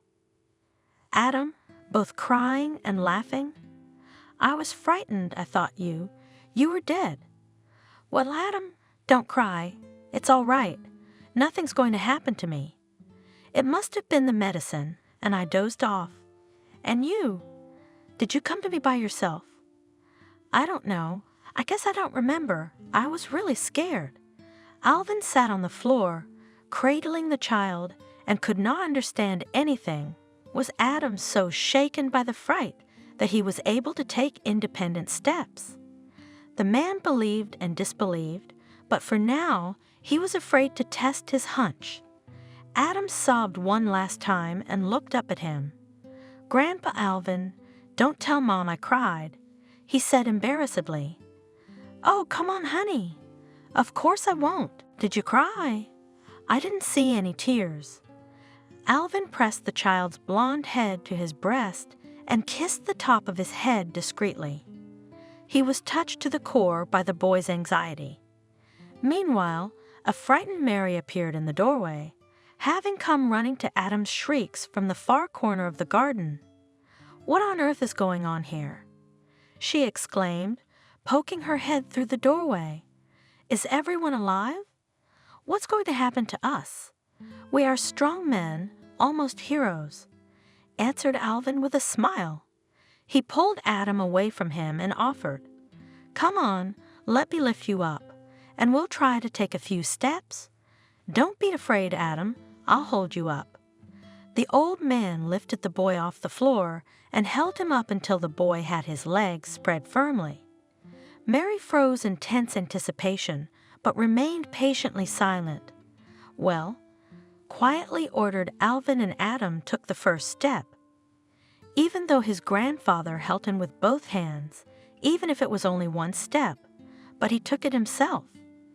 Adam was covered with sweat, his face was flushed, his eyes were fixed on his feet, as if he was mesmerized by their movements. Alvin gently nudged him forward, and the boy took another step, then another, and now the old man slowly led him around the round table across the small room. After taking a few steps, Adam looked up at his grandfather with some crooked, tortured smile, as if not believing himself. Then hesitantly, with Alvin's encouragement, He took a couple steps toward the exit. Jesus, Adam. Mary, who was standing in the doorway, embraced him with her arms and pressed him to her warm chest with all her heart. The woman cried and kissed the boy with wet lips, then took his head away from her, was immediately frightened that he was standing almost on the same level as her, on his own feet, and began to cry with joy again. Everyone was stunned, in a ghastly excitement, dropping something now and then, murmuring their worries. Mary set the table, and the men, silently digesting the excitement of the minutes past, smiled at their thoughts. Finally, the hot tea helped everyone to calm down and relax, and the three of them began to remember anew what had happened, trying to make everything look funny or amusing. Needless to say, the feelings of the three loved ones when they went to bed quite late in the small house among the greenery of the garden. The boy, as might be expected, was tired after an unaccustomed walk. Even though it was only a dozen other steps, but for him it was equal to a space flight. Therefore, the hero fell asleep with a happy smile on his face. Alvin, as always, was worried about the future of Adam. Would the child be able to overcome his fear? Would he go with confidence and determination? Would this urge to walk turn out to be a remission? He tossed and turned for a long time, remembering his fear, then smiled when he saw Adam's frightened face again. At old age, you don't give a restful sleep. Well, and Mary, according to the eternal female habit, prayed fervently for her beloved Adam, asked the Lord for mercy, and secretly admired Alvin. If it weren't for him, none of this would have happened to Adam. It is he, Alvin, who helps the boy to find strength. And then she shamefully hid her face from herself in the pillow after Alvin suddenly snapped. In the morning everyone remembered yesterday's joy. Adam could not wait to start walking as soon as possible. Since the evening, the adults had warned him not to start walking on his own in the morning. Your leg muscles are still very weak. It's dangerous. You have to take it easy for the first few days, Alvin explained. Be sure to wait for me, just the two of us. Adam promised. He barely waited for breakfast to be over, even ate against his custom. Not as well as usual. Well, hurry up. Now. Alvin smiled at him. Thunder watched in amazement as his two masters, big and small, intertwined into one four-legged creature, passed by his kennel time after time. Adam had a hard time walking on the ground. The path seemed to curl up under his feet, as if on purpose, preventing him from walking. The boy was sweating and out of breath, but again and again Alvin spoke. Let's go. He practiced so persistently that after lunch he didn't even object when Mary laid him down in the shade on a wide bench. Happy, he fell asleep in the fresh air, only his cheeks flushed with a healthy blush, and the old men sat together, admiring the sleeping child and talking quietly about their own things. What happiness God had given them, how great it was to be not lonely in their old age, how good it was in the garden today. They didn't talk about everything, of course, but they kept silent about something secret. It was Sunday evening, and they waited anxiously for the arrival of Clara at the dacha. Finally, her black Jeep stopped near the gate of the cottage. When she opened the gate, the woman saw that the wheelchair was empty and standing orphaned, and Adam was walking carefully along the path leading to the house. He was being carefully supported by Alvin, and next to him was a huge Thunder, forgetting about his advanced years. Clara stood silent and cried, afraid to break their idyll. She even managed to hold back a cry of joy and waited until her son came to her. Then they had tea again, talked about yesterday's events, discussed every little thing that came to mind. Excited Adam dreamed how he would go fishing, then to the forest for mushrooms then. There was no end to his dreams. "Wait, Adam." Alvin slowed him down. "Remember what Helen said about the weakened wings of birds that don't fly for a long time in the hospital? So did you. Your legs have been immobile for too long, and now the main thing is not to hurt them. You and your mom will show yourselves to the doctors. They will tell you how to restore their strength, and then you and I will go anywhere." Finally, they began to get ready to go home. When the boy got into the car, Alvin said to Clara, "I guess you don't need me anymore." Adam, of course, must be urgently shown to the doctors, although I can tell you without doctors that everything will be fine. The old man became sad. He would not go to his pupil every morning now. Tears were ready to come to his eyes. Clara hugged him heartily. "Don't be silly, Alvin. How will we be without you? I have no words to express my gratitude to you. You not only became my son's grandfather, but you replaced the father I don't remember. You will always be a part of our family. Yes, you are like family to me too," the old man said, quietly wiping his eyes. He waved after the car for a long time and knew that tomorrow the young woman would call him and invite him to her place. Mary, holding Alvin by the arm, slowly walked along the leaf-strewn path to the house. Today they again visited the cemetery where Kathy, Alvin's wife, repented on the day of her death. Mary carefully tidied up the grave of a woman she had never known, but from her daughter Helen she judged that Kathy was a kind and sincere woman. Otherwise, how could Helen grow up to be so kind-hearted and hardworking? "It's just a pity that things didn't work out for my daughter with her family and children," Alvin always regretted, "and she was left alone with her beloved animals. You, Alvin, do not anger God." Mary consoled him. "What can you do? Not everyone is given such happiness as having children. So you see, I've lived my life like a barren flower. Yes, you are Mary, and now you are still quite blooming." The old man smiled and grabbed to hug his girlfriend. "Wow, barren flower, what would I do without you?" They became friends immediately, from the first days of their acquaintance, and then lived together to brighten up two lonely lives. At first, Mary stayed for the weekend. Then, as she grew older, she was replaced in the big house by Clara, a young assistant, and she finally moved to Alvin's house. The two of them were calm and joyful. They walked leisurely around the garden, trying to please the children with apples and ripe plums. The number of children, along with Helen, had long included Clara and Adam, who had grown into a tall, handsome man. All these years, Alvin's life went not just next to, but in close connection with his new family, Clara, Adam, and Mary. Clara more than once or twice invited him to move into her house. She even offered to build a small outbuilding in the same yard so that he wouldn't have to travel back and forth. But the old man held independent views in everything.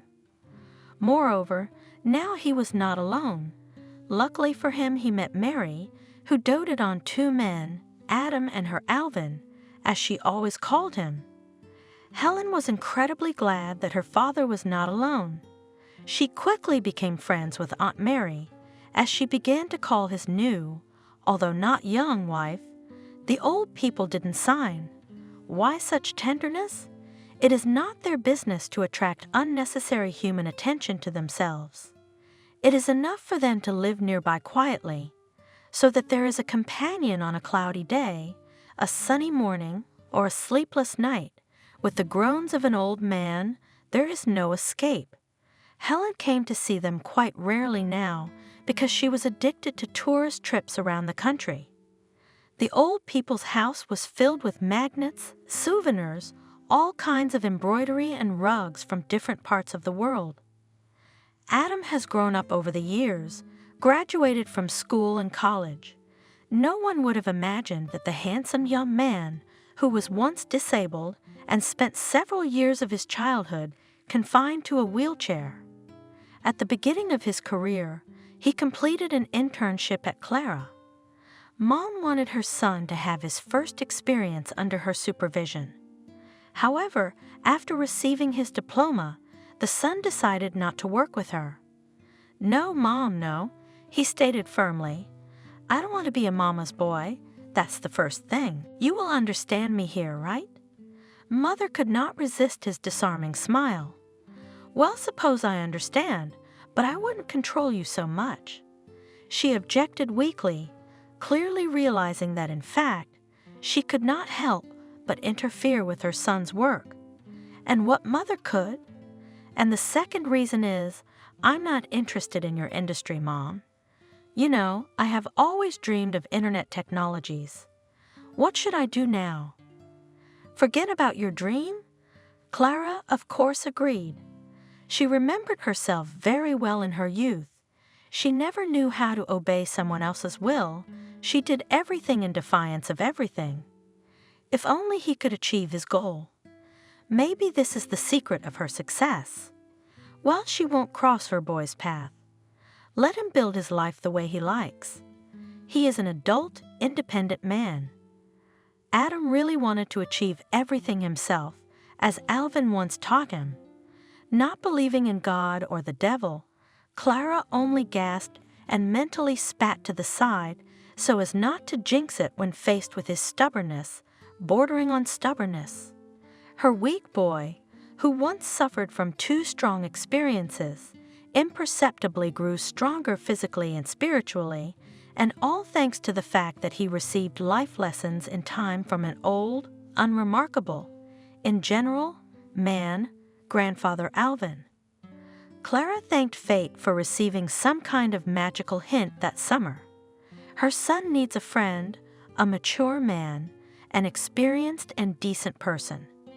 So people who were completely strangers to each other became close and became, in fact, one family. Adam, having left his hometown, did not abandon his grandfather Alvin. He made sure to deliver him a good computer.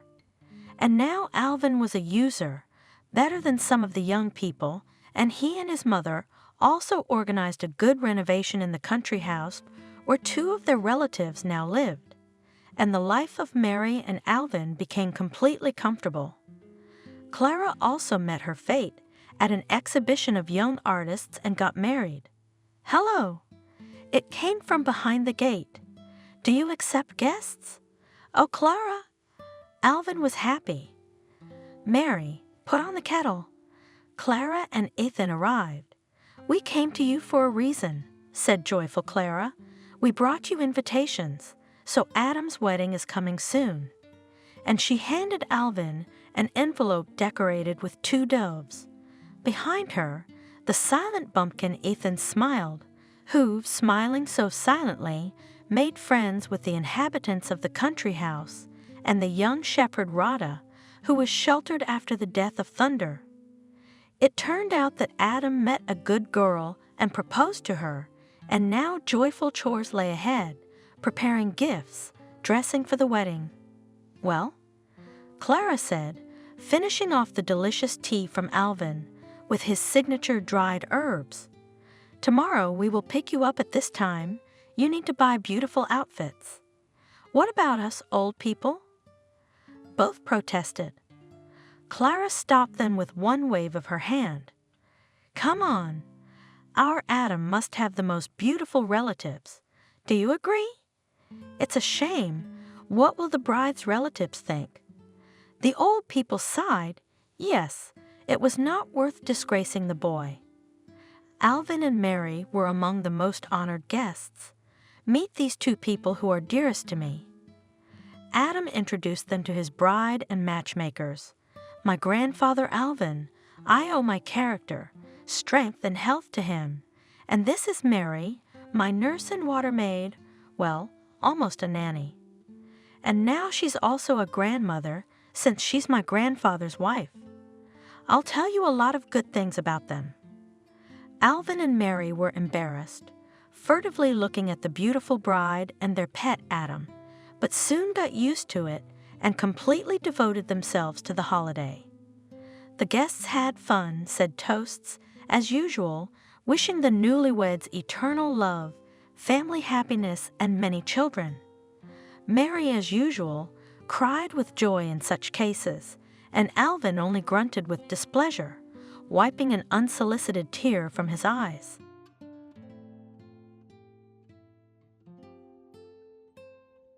Subscribe and click the bell. A pedigree cat in good hands, age 9 years. She's a mountain cat, eats premium dry food. Call the number. Maria shuddered. She was so struck by the photo of a white cat, which looked from the phone screen with the eyes of her favorite. The cat Shirley, with whom the girl was inseparable since childhood, recently died, and the cat in the picture was incredibly like him. The girl read the ad again, then gazed at the image of the kitty, thought and dialed the indicated number. Hello, hello. I'm calling from the ad about your cat. I'd love to see her. You see, she looks just like my dead cat. You'd think we cloned him. Hello, you're welcome to visit us anytime. The woman on the other end of the line had a nice, low-pitched voice. I think you'll like my Marquesa. She's very smart. Maria noticed that the woman seemed sad or tired. It turned out to be a short drive right halfway to Maria's work. Arranged a time to meet.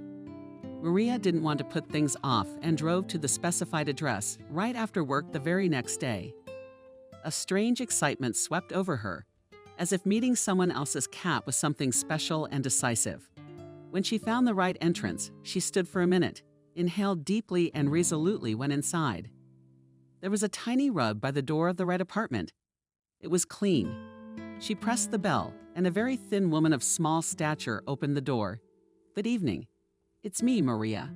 You remember from the ad? Yes, of course. Come in, please. I invited a guest. The woman walked forward. Maria noted that her gait was not firm, like a completely alive person, an underground atom of the corridor. Passed into the room. In a small apartment of the old type stood hospital sterility and emptiness. No furniture, no appliances hung on the chairs or scattered clothes not personal without girls, or those not too necessary things, which and promolu dwelling coziness. Even the curtains on the windows looked poor and temporary. From some cheap and frivolous matter, this house would appear uninhabitable. If his mistress in a white kerchief had not sat down opposite Maria on a small sofa, having previously made an inviting gesture not without shyness. Maria looked at her. That looked haggard, bloodless face, as if the countenance from an icon, make yourself comfortable, said meanwhile the woman Adriana, and here is our Marquise. She let her hand to Maria immediately at the entrance, already saw this incredible picture. The large white cat was sitting on the only chair by the sofa where the hostess and Maria were sitting. She looked like a majestic statue. The void around it especially enhanced the impression. The cat looked at the girl, studying it first, and then shifted her gaze to the woman in the headscarf, as if demanding an explanation from her. Maria, too, was scrutinizing Marquise. Hello, Marquise, she said. Quiet. You are very beautiful. Tears came to her eyes, and the girl was silent. Adriana nodded understandingly, pulling herself together. Maria turned to her. Are you leaving, or? She smiled sadly, but it could be taken that way.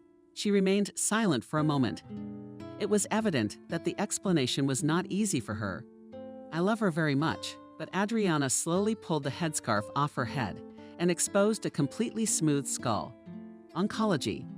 The last course of chemotherapy was in vain. There's no point in having surgery. Not 6 months left. Maria, stunned, remained silent. That's why her voice is so awful, her face so pale. That's what the scarf hides. What can I say? You know, I've grown tired of the thought. Adriana went on. Is it true that one gets used to everything? At first, the news is like a lightning strike, and then you have to get on with your life. You can't go to the coffin alive. She grinned bitterly. The two women felt sympathy for each other from the first words and continued to talk about some unimportant things. Strangers seemed to have nothing in common. But two lonely people needed warm companionship. Meanwhile, Marquise jumped from her chair and approached them, lost her feet Adriana, then raised her muzzle to Maria and flashed. "Friends," Adriana predicted and smiled. "But you know, Maria, it's complicated. I think you'll understand. I have to go to the hospital soon. Until then, I'd like to keep Marcus with me for 2 weeks. Do you mind? And you'll come over after work. You'll get used to each other." "Of course I don't mind.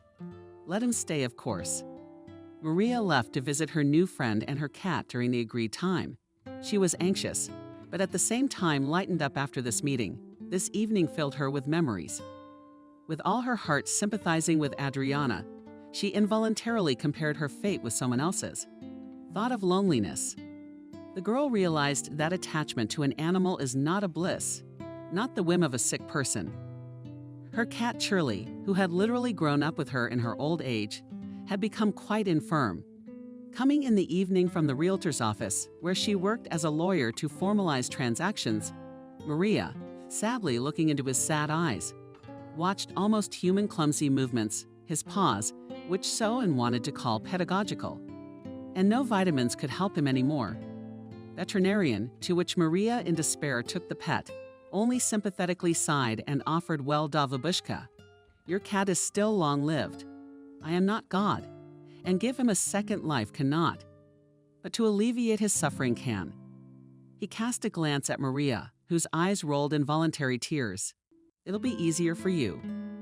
1 injection, and the patient will go into a soft, eternal sleep. Believe me, it's the best thing we can do for him." Maria refused. She walked home. The two of them stoically endured the difficult months, without words understanding each other. The cat lay there exhausted, not wanting to eat. He wouldn't eat. Only his gaze was understanding or goodbye. The girl cried, turning away. She was sure that Fluff would feel her despair if she showed him her tears. And one evening, when the mistress came home, found her Fluffy. The comrade had already calmed down for good, as if he tried to ease the suffering of his mistress. Maria spared neither strength nor time to take the fragmented and lost Soft on the left pet's body to a distant abandoned house to bury him near her favorite lilac bushes, where once long ago they had spent many happy hours with the whole family. She was left all alone. The girl was coming back from the half-destroyed fence of the old daksha, limping a little and talking to herself. Now there was no one to talk to. "We have to do something. We have to live somehow. Somebody's cat and somebody's best friend. It's not my fault I'm alone. I've got to live." So talking to herself, she reached the entrance, where the train stopped under the clatter of wheels and conversations.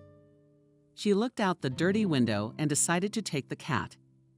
In the province, a lonely person can be seen at once. Neighbors know almost everything about him, everyone in sight. The fate of a loner in a big city is unenviable, especially if the character of the person is peculiar. Maria was a kind and intelligent girl, but a childhood trauma left her with a slight, almost imperceptible literacy on one leg. And here with this complex, she never managed to cope in the distant youth of a romantic young lady. She had the misfortune to fall in love with a kid from the neighborhood, Ethan, black hair and swarthy. He looked like a gypsy. He had incredible charm. They call it charisma nowadays. He was a gung-ho, desperate soccer player. A couple of yard games have not left yet, and Maria could stealthily watch the boys, pretending that she was interested in the game and not one of the players. Girlfriends and petite boys were squealing, yelling. Maria, too, was in this crowd of admirers and caught Ethan's every move. Dark-skinned bodies took off in a run. The boy's supple torso was a source of admiration. Ethan was always surrounded by a crowd of younger kids. He was their idol. I don't know his character or his habits. Ethan. Maria fell in love just with his appearance, so lively, filled with vitality. Boyish face with dark eyebrows, was thin and spiritualized. In moments of play or lively conversation, Maria wanted to stare at him and just admire him. She stood at the window overlooking Ethan's driveway for a long time, trying to track his exit and jump out as if to the neighboring department store for groceries, exactly at the moment when Ethan would approach her house. Too often, she started to get in the way of the boy. At 13, girls still do not know the sense of proportion. "What can I do?" "Hey, you." He called out to her one day. "What's your name?" Maria felt like she'd been doused with ice water. That's the moment when the boy he adored noticed her. But as he noticed, just her temple. She was the one who ran straight home and didn't even cry, only stopped looking in Ethan's direction. After that, the girl would run through the yard as quickly as possible. If there was a soccer game, Maria never let herself think about men again. Complexes acquired in adolescence often remain in a person for life. Her parents were a late child, and they looked upon her as a child. Not really that, delving into her mental space, her childhood crush remained unnoticed by anyone. And brought up on books, Maria closed herself off in a cozy hallway of music and novels of household chores near her mother. "Daughter, don't you want to go to the movies?" Her mother, Wendy, asked her. "And our savings bank girls told us a new movie is going on. People are coming in droves." Being aware of the news from her young colleagues, the old lady began to worry that her daughter was always alone. She felt somewhat guilty about the time Maria fell off her bike and hurt her leg. Although Wendy and her husband had then done everything possible for their daughter, her mother's heart ached. Of course, the blame for the aftermath fell entirely on the doctors who sent them home after surgery and treatment, saying it would all go away in time. Working out, sea, sun, and good nutrition will help. The elderly couple took their daughter to the sea as they lived frugally and could spend for the sake of her health, and nutrition was out of the question. All the best, Maria. All in all, Maria was the one unique flower in the family garden. Wendy herself married quite late for the daughters still, and the girl's daughter spoke parents for their good, modest accountant, who until 40 years old took care of his sick mother and remained single. The new family took shape. The spouses were completely satisfied with each other. The birth of a daughter was a happiness, unexpected and almost unreal. Therefore, Maria father unconditionally just adored, and Wendy even allowed herself to dream of grandchildren. Having successfully graduated from the law school of the local university, Maria began to work, changed several places. She took root, oddly enough, in a noisy and crowded real estate company, helping employees and clients in drawing up documents and guiding them through the authorities. Screening girls, young boys running through the office, were workmates, but nothing more. Maria was like something out of the last century. Big gray eyes, dark waves, hair, and a tall, slender figure. But the main thing, of course, was in her main movements and manner of holding herself, as if she had just stepped out of a picture of the life of counts and countesses. Hence the coldness and restraint of her kept her from coming too near. She was always on a first-name basis with people. At arm's length, the life of the family flowed peacefully and softly. Parents very quickly, one after another, departed into the next world. Very modest, inconspicuous people who carried their responsibilities all their lives as they should. And when they grew old, just as obediently and peacefully passed away one after another, as if they were tied. So Maria stayed with Pushkin and lived quietly, not suffering from the lack of relatives and friends. After all, there was a good friend from early childhood, and gave her their warmth and affection. Now she had a new relationship ahead of her. Maria ran to Adriana a day or two later. "Hello, Adriana. It's Maria. Can I come by again tonight?" she called before leaving her office. It was always like this. Rada treated her to tea from her meager stock. Maria, seeing the embarrassment of her new friend's position, brought her a little so as not to embarrass her. She was an excellent worker and earned quite well for her position. Deals were made a lot, despite the crises and cataclysms that abounded in the last 10 years, and a good lawyer. Both clients and realtors appreciated, but each time the guest was convinced not in the horse's fodder. Adriana ate like a bird, and most often she had no appetite at all. The only food she accepted with joy was food for her favorite cat. Here Maria did not skimp on the most premium. Oh, how timely just sprinkled her last. Adriana's eyes lit up at the sight of a bag for Marquise. The woman immediately looked away in embarrassment, embarrassed by her poverty and not admitting to it.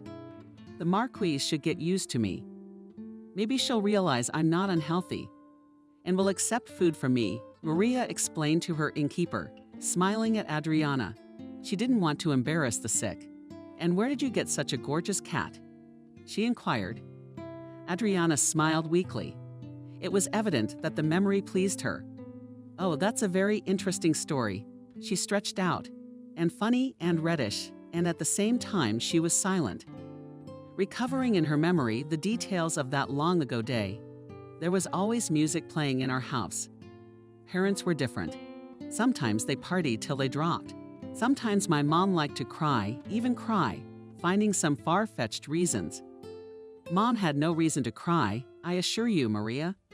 Daddy worshipped her, but Mommy was a real Carmen. You know, hot, passionate, and terribly, terribly jealous. And my parents loved to go to the theater and were regulars at Philharmonic concerts.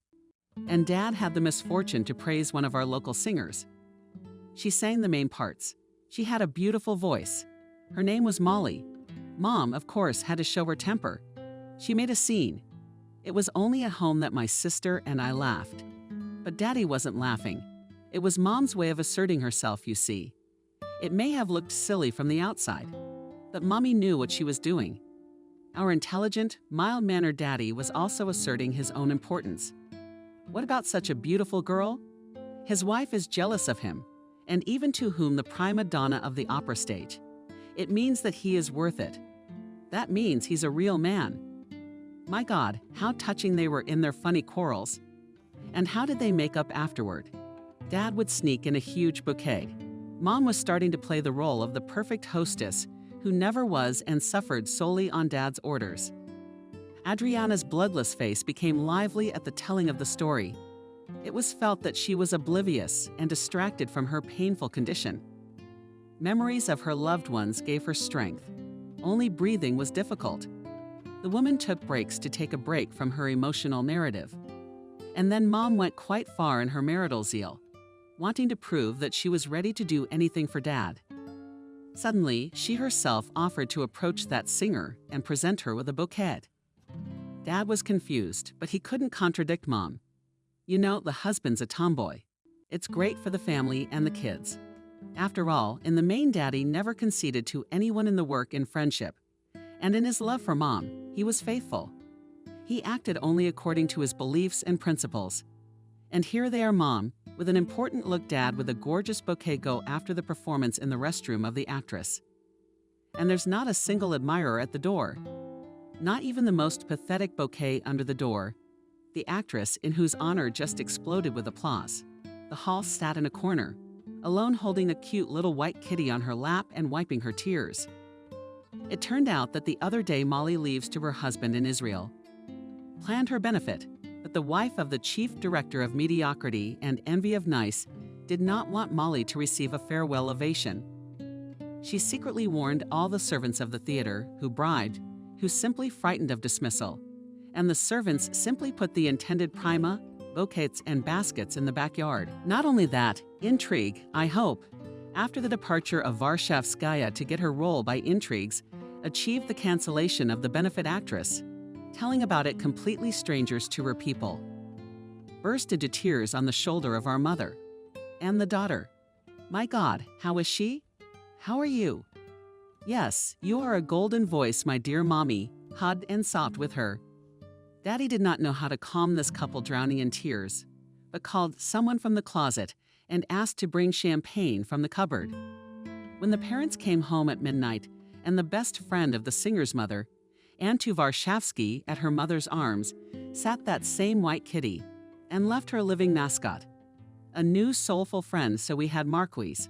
Mommy, with her inherent passion, was raring to fight, and this time was supported by both Daddy and us. She arranged a grandiose scandal in the theater, disgraced the mean wife of the editor-in-chief for the whole city. But it was too late. Molly didn't leave from the community window. We loved her so much. You see how she's become just a marquesa. Now she reminds us of three good people. Idea, who also recently passed away, and her parents.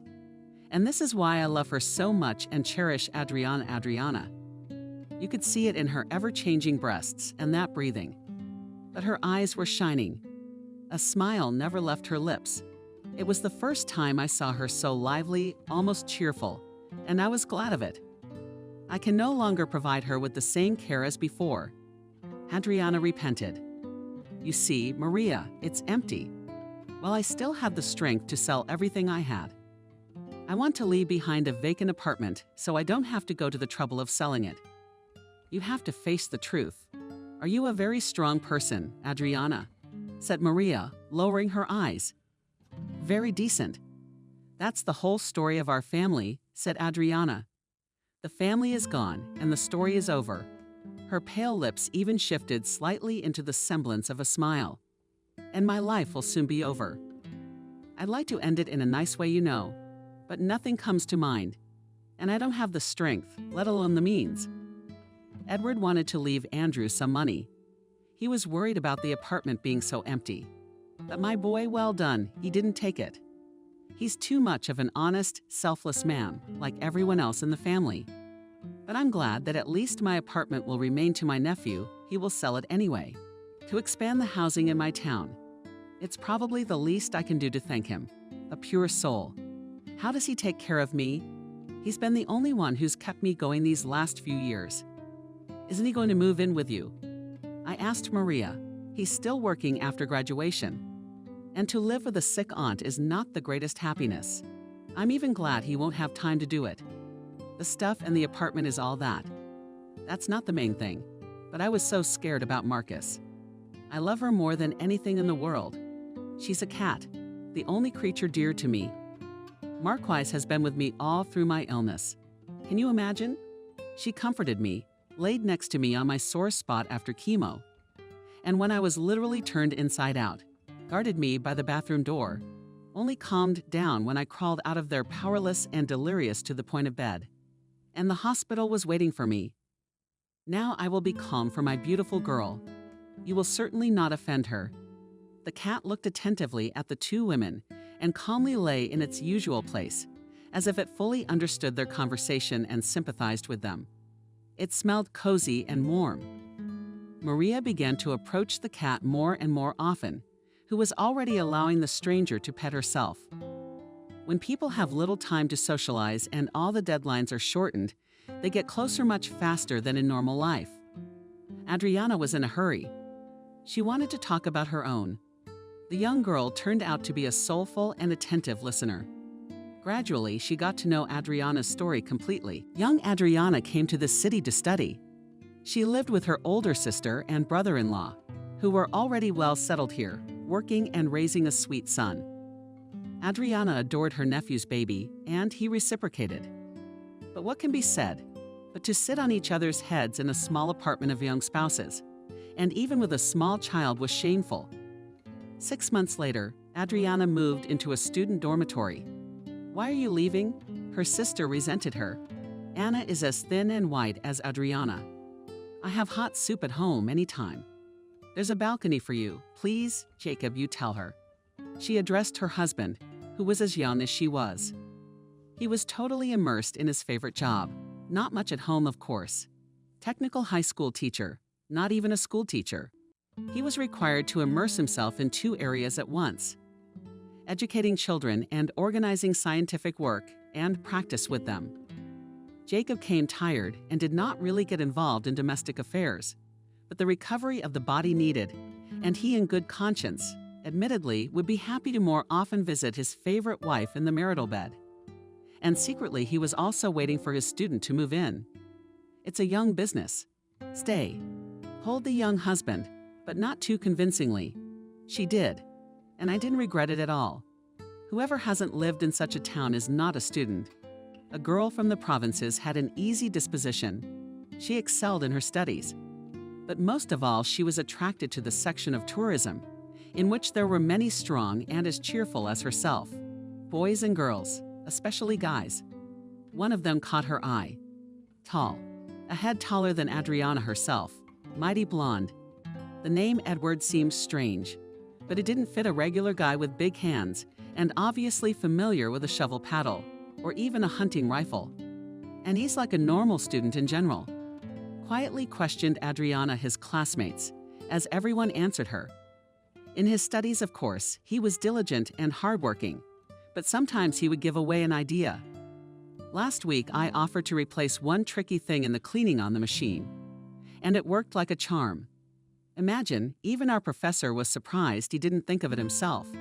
And really this one, as he was called by his friends, gave out a proposal, which was so eager to try and practice. Technical University. But even here such bright heads are not often found. And in the student trial gathered a core of the same thorough, thoughtful guys. No one was surprised when later they stayed together and set up the production of household appliances.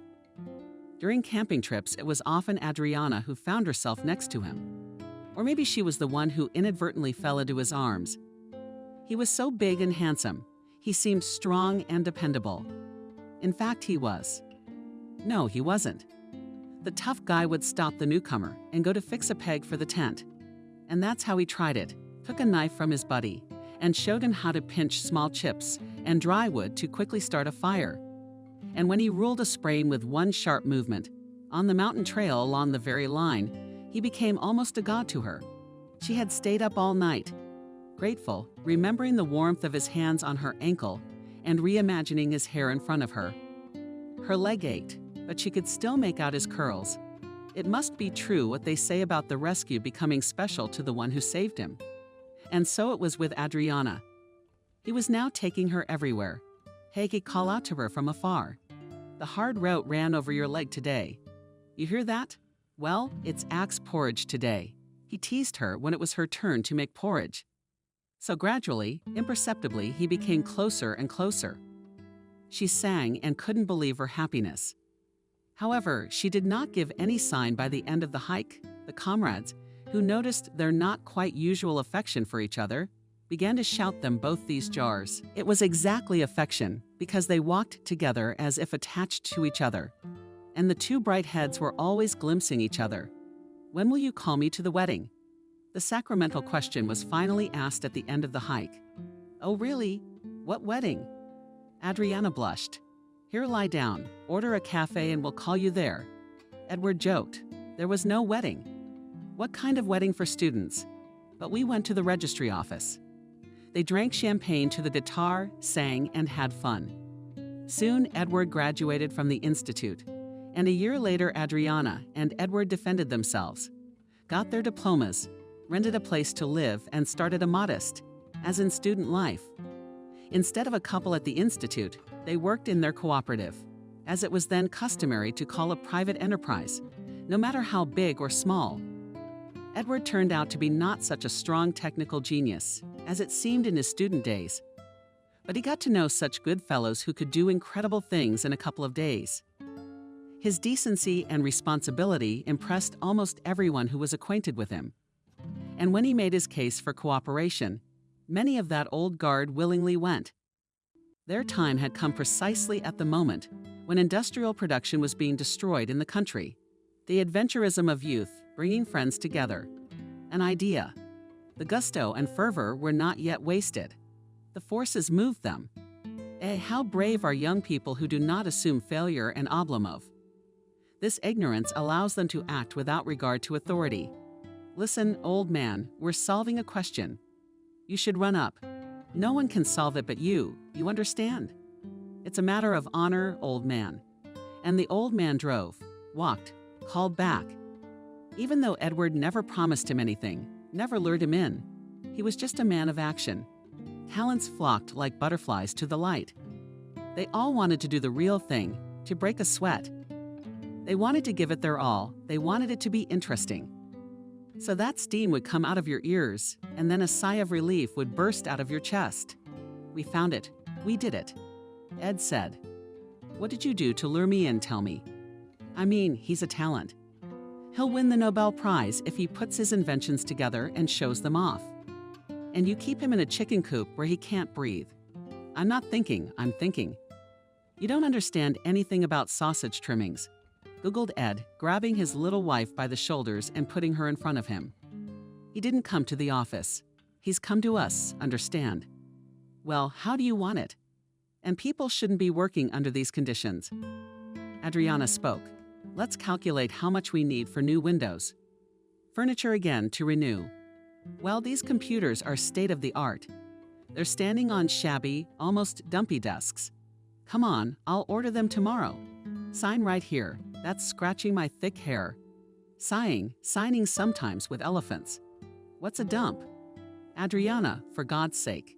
Your son-in-law took them from the school desks. At least don't say that to him. My sister's husband really did spend years directing the floor at a vocational college, and on an acquaintance helped and written off from the risky desks of his. How to resist the kindred charm? The two families lived amicably, meeting at the dinner table on holidays. But not so long ago, Anna and Jacob moved to a neighboring town, where their son studied at the institute. Adriana, although she was not in the specialty of the accounting center, from the first days was engaged in the payroll of employees and other small matters, to which Edward did not reach hands. A woman's eye sees the world differently, and sometimes the wife could notice Edward's nose and his shortcomings, which he marveled at. Wow, I wouldn't have realized. The years went by, then flew by, and they were the same amorous little panic, head to head, solving life's problems on vacation. The spouses would go hiking for old memories, mastering the most difficult routes. One day, they had to interrupt the hike at the most unexpected moment. The son-in-law had a heart attack. He died overnight. My nephew was only in his first year of study, no comrades, no life experience. The sister in the new town had no time to recognize anyone. In addition, in the terrible grief of confusion, the funeral chores fell on Edward's shoulders. Adriana comforted her sister as best she could. You want us to take you back. We'll find you a comfortable apartment. You'll get a job. There's always a part-time job at Edward's office. You'll be fine, Anna. I can't go back there. Don't you understand? I was in tears. Anna, every time I see you, my heart bleeds for the good times we had. Why did you ever think of moving? He could have worked at his college. Quietly. No, he's got to go into manufacturing. These plans are stressful. And Anna cried again and reread, unable to talk about anything else. Edward had gone home. Business was not waiting. Adriana stayed behind to help her sister and support her at least for the first time. She was well aware that Jacob had no chance of survival. That was what the doctors had explained after the autopsy. It was such a case that a heart defect does not manifest itself in any way during a person's lifetime. And it is impossible to be saved from its manifestation without knowing about it in advance. Anna, however, did not want to hear this. She fixated on unbelievable options to save her husband and blamed herself. She took almost all her sister's worries upon herself and held awake for 9 days as she remained indifferent. Why was Anna saying all this? Would it bring Jacob back? I started crying again. It was also impossible to sort out the dead man's personal belongings in front of her. She would just get hysterical. Adriana and Andrew tried to deal with this burdensome matter as quickly as possible. When did Anna go to the cemetery? She went to Jacob's grave every day and came back in tears. Neither her son nor her sister could resist. How can you keep a man from love? A trifle to the dead. No matter how much I try to help, but everyone must survive the death of a loved one himself. Adriana had work waiting for her. Edward could use the support and care of his wife, and here Anna must come out of her depression in time, and the absence of her sister will only be to her benefit. Otherwise, she will live in her fragile shell of grief, not taking in any worries from a fellow's determination and concern for the student's son. If Andrew does not break through this wall between mother and everyday life, then no one else will. That was what Adriana assumed. With a heavy heart, she left her 2 loved ones. But now lonely people, long conversations, and doing things together with her nephew had brought them even closer together. And now Adriana made daily calls not only to her sister, but also to Andrew. Oh, Aunt Adriana, Andrew lamented. Mom is unrecognizable. She's turning into an old lady. Now she's started going to church. Can you imagine? Praying, baptizing.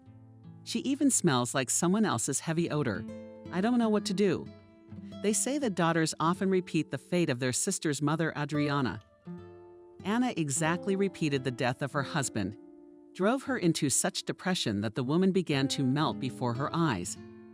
The son did not know how to make his mother enjoy life. Moving mother became lethargic, without initiative. Everything was falling out of her hands. Constant gloomy mood and helplessness possessed her. So the weeks dragged on for months. At first, Anna hardly went to work. It distracted her a little and kept her going. But one day came when she simply did not get up in the morning. The doctor, who was called by her exhausted son, gave a referral for tests.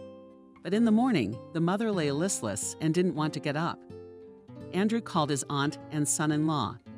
Immediately, the relatives arrived and were amazed at how much Anna had given up.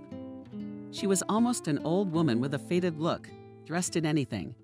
She spent most of her time in silence, sitting somewhere and looking at herself.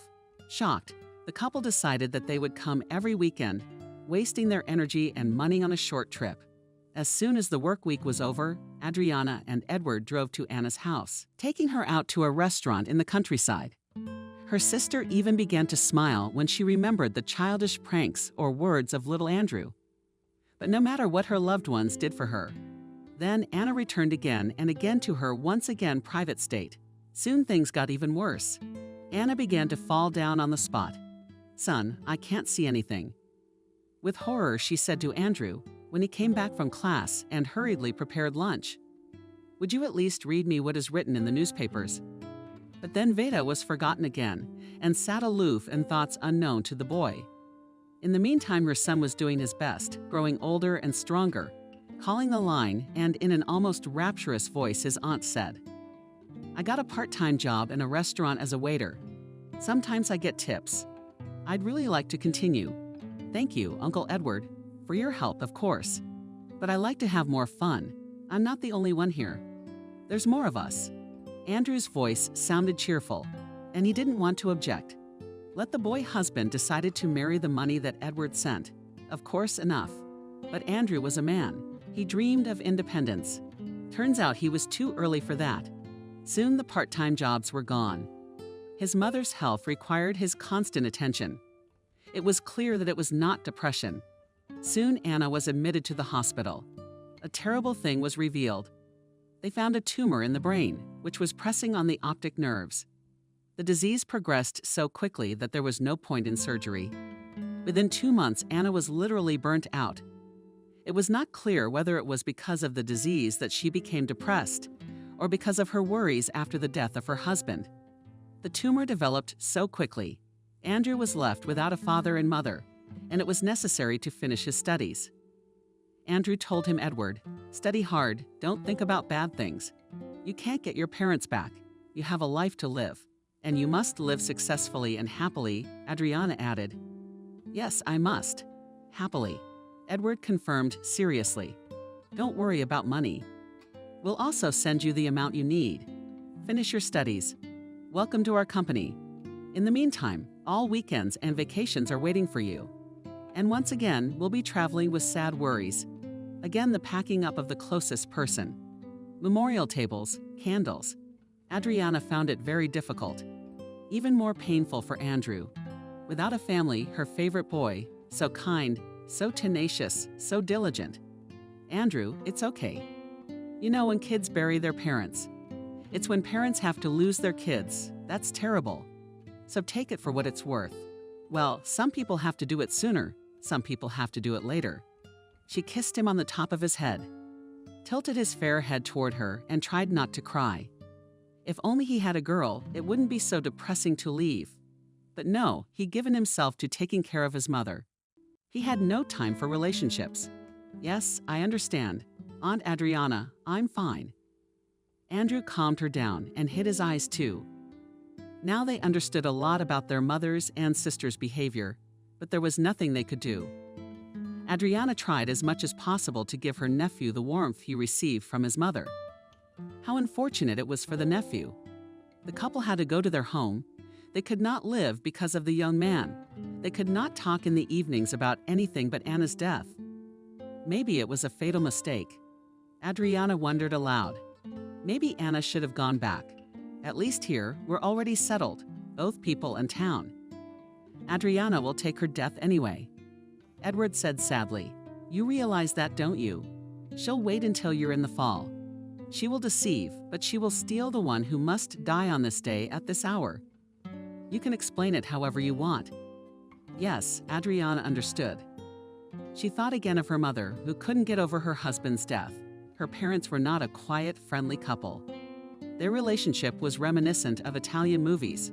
The jealous mom was always suspicious of her father, calling back to work if he was running late. The father was patient and silent for a long time, then he exploded.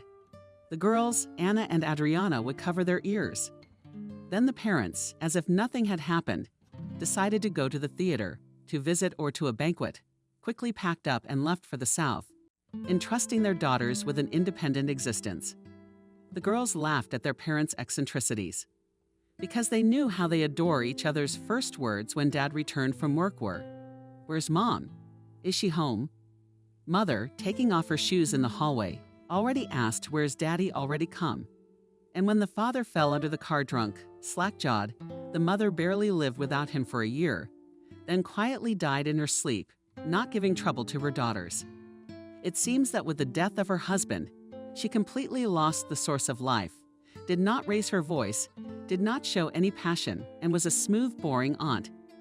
And she hadn't even retired yet. If Anna didn't have Adriana and Adriana didn't have Anna, it's hard to imagine how they would have borne the loss of their parents. Everyone. Sisterly attachment is stronger than the closest friendship. After all, sisters have known each other all their lives, ever since the youngest of them was born. And now Adriana's nephew, Andrew, was second only to her husband. Adriana herself was not given a child by God. In their youth, the couple did not suffer about it at all. They had enough of each other's company. They were never bored. So many interesting things around, so many topics for conversation and discussion. The most interesting thing was that they were together or near each other day and night. But never did Adriana have the urge to move away from her husband of what is called long married ladies to take a break from him. Apparently Edward felt the same way. "You're not bored with me?" Adriana asked him. "You've got such smart men in your office. I'm not much good." "You have such smart men in your office." Edward laughed. "And I'm not so good here either." He would approach her with rags, blonde hair, and say, "How much paint waste at other wives to paint gray hair, and we save money. And the main thing is that it's forever. Where will we spend the savings?" The wife was picking up on it. "Come on, Andrew, let's buy something fashionable. Let the girls hang on him." "Let them." Edward waved his hand. "Remember, I had sneakers and fancy jeans. If it hadn't been for those clothes, you wouldn't have interfered with me." And they kept teasing each other and goofing off. It was like it hadn't been years since they'd been romantically in love. Life is just as beautiful despite the time. Sunshine, green trees, mountains if you drive a bit in the right direction. When Adriana decided to take her women's health seriously and try her luck. On her birthday, it turned out it was too late for her to worry about it. Perhaps some hereditary reason had played a role. Or maybe the long-distance hikes had produced such a result that children were no longer possible. "All right," Edward waved his hand. When she told him about the unfortunate doctor's visit. Not everyone has to be a parent, and not everyone can have one after all. Andrew was being sly. Maybe he just wanted to reassure his wife so she wouldn't have an inferiority complex. Later, Adriana would conjure up this moment many times. But how do you know how the husband really felt? And what good would it do? You can't get back what you've lost. They've traveled to so many countries. It's easier to travel comfortably now, and they still go camping. Like 15 years ago. This summer, Andrew went on an internship. "We'll take advantage of the moment." Suggested to his wife, Edward, "Wherever we've been. Let's go mountain hiking. Look at the route. Oh, that's a whole new direction. It's my dream." Adriana was excited.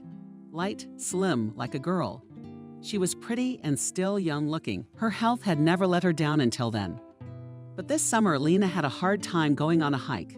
Already on the train, she felt short of air. As she stepped onto the platform, her heart clenched. "You look pale." Edward was worried. "Woman's Day. I don't think so. I'm just being simple-minded." I hastened to refute his suspicions.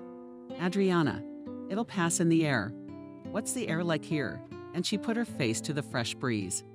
The climb up the mountain again brought her difficulty in breathing, and she felt dizzy and dizzy again. It seemed to have passed only a little, but she was already powerless and sat down right on the path on a large boulder. Let's go down," Edward said sharply. He helped his wife up and dragged her down. The descent took a long time. The couple stopped from time to time so that Adriana could rest. At the bottom, she was put to bed. But her strength recovered too slowly. The injections given by the paramedic on duty did not help. Adriana and Edward were driven to the nearest hospital by random hitchhikers in a large Jeep. Other cars would hardly have been able to travel that way, or rather off-road. Edward spent the night in a chair in the hospital corridor. In the morning, he could hardly wait for the doctor to examine his wife. Alas, the doctor said, "Your wife has something more serious than fatigue or malaise, by the looks of it. I believe a CT scan is required. We don't even have a decent X-ray machine." The elderly doctor sighed and thought about it. "You know what? We'll keep her here for now. We'll help the body gather strength, and you contact a serious medical institution. Then you'll know exactly where you're going, and your wife's trip will be easier. For now, I'd recommend she rest." The frustrated Edward shook the doctor's hand and went to call his relatives, which meant he had almost no time left to look for friends who could help. Calling on all reserves and resources, Edward drove his wife to the regional center and put her in a good clinic. Friends helped. The neuro specialists suspected the same thing from all the symptoms. It was cancer, a death that creeps up and gnaws into the body stealthily, sneakily. After setting aside the time necessary for the examination, Adriana returned home, even though her sister had died of cancer. She so didn't want to believe the damned diagnosis. How could it be? She asked her husband a question for which there was no answer. "I didn't drink, I didn't smoke. I'm perfectly happy in my personal life.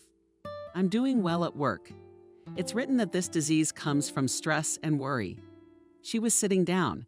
Sister Anna also thought she was a happy woman. But it happened as it happened. "Lenochka, don't worry." Edward took her hand. "Medicine doesn't stand still. As long as you heal, your body will fight. In the meantime, scientists will come up with a way to finally defeat the disease. We'll fight to the bitter end. We'll beat it." Adriana believed in her husband, otherwise there was no other way to live. He had always been her rock. And now she too felt that she was not alone in the face of the disease. Edward had never given her a reason not to trust him. He had never once in his life failed her in major matters and issues. All decisions were made together in concert, so she threw herself into the fight of her life, drank all possible medicines, used folk remedies, in time to lie down for routine treatment in the hospital. At the same time, she tried to stay awake, to look after herself. In front of my eyes stood the image of a sick sister with faded eyes, waving her hand, and eerily indifferent to her appearance. Adriana loved her husband and wanted to remain for him as desirable and sweet as she had always been. She believed that together they would conquer the disease. Edward was touchingly patient, with her dragging through the hard and dark days. When the disease worsened, weeks of remission came quickly as she took walks, watched movies, read books. Every minute she felt her husband's care unfailing and not intrusive. And then there was always her beloved Marquise nearby. She felt the mistress as no one else. Fluffy friend did not remember the evil because the owners always left her alone in the cat cattery when they left on a trip or went on a camping trip. But the cat forgave it to people because she was attached to them, and she had already developed an addiction to this mode of existence. She lay down at her mistress's side, rearranged herself on the sore spot, and Callous' soothing purr stroked the fluffy fur at Marquise's side. Adriana was making plans, and that's when she recovered. Thus began her next dreamy evening with Edward. Of course, it wasn't easy for her husband. He had to keep up with work, communicate with the attending Raspberry, doctors, organize appointments for the procedure at home, and cooking, cleaning. I mean, he had to take care of that too. Adriana was helpless at times, and when a little withdrawn, she felt so disgusted with earthly affairs that she wanted to turn to the wall and not see anyone. And again, her favorite Marquise came to her aid. Perhaps those who regard their presence in the house as a healer are right. In any case, on Adriana's soft smile of her cozy creature acted exactly healing. Well, or as happened more and more often, at least soothing. It wasn't like it had been at the beginning of her illness now, when Adriana had dashed to work on good days. What about my boys again? Everything must have smelled like tobacco smoke. And Hope's not mopping the floors well again. I gotta keep an eye on her. It's always a mess in the bathroom. Calm down. My husband laughed. We have no irreplaceable, but immediately faltered under her gaze and coped. But there are unique ones. This is our Adriana. Jenna, your assistant won't do everything, of course. Like you, she's still a little inexperienced, but she's doing fine. So don't worry, rest and regain your strength. I just bought you some vitamins.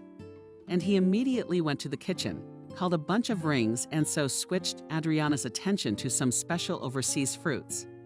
Then, seating her in a corner not far from him, he would prepare dinner.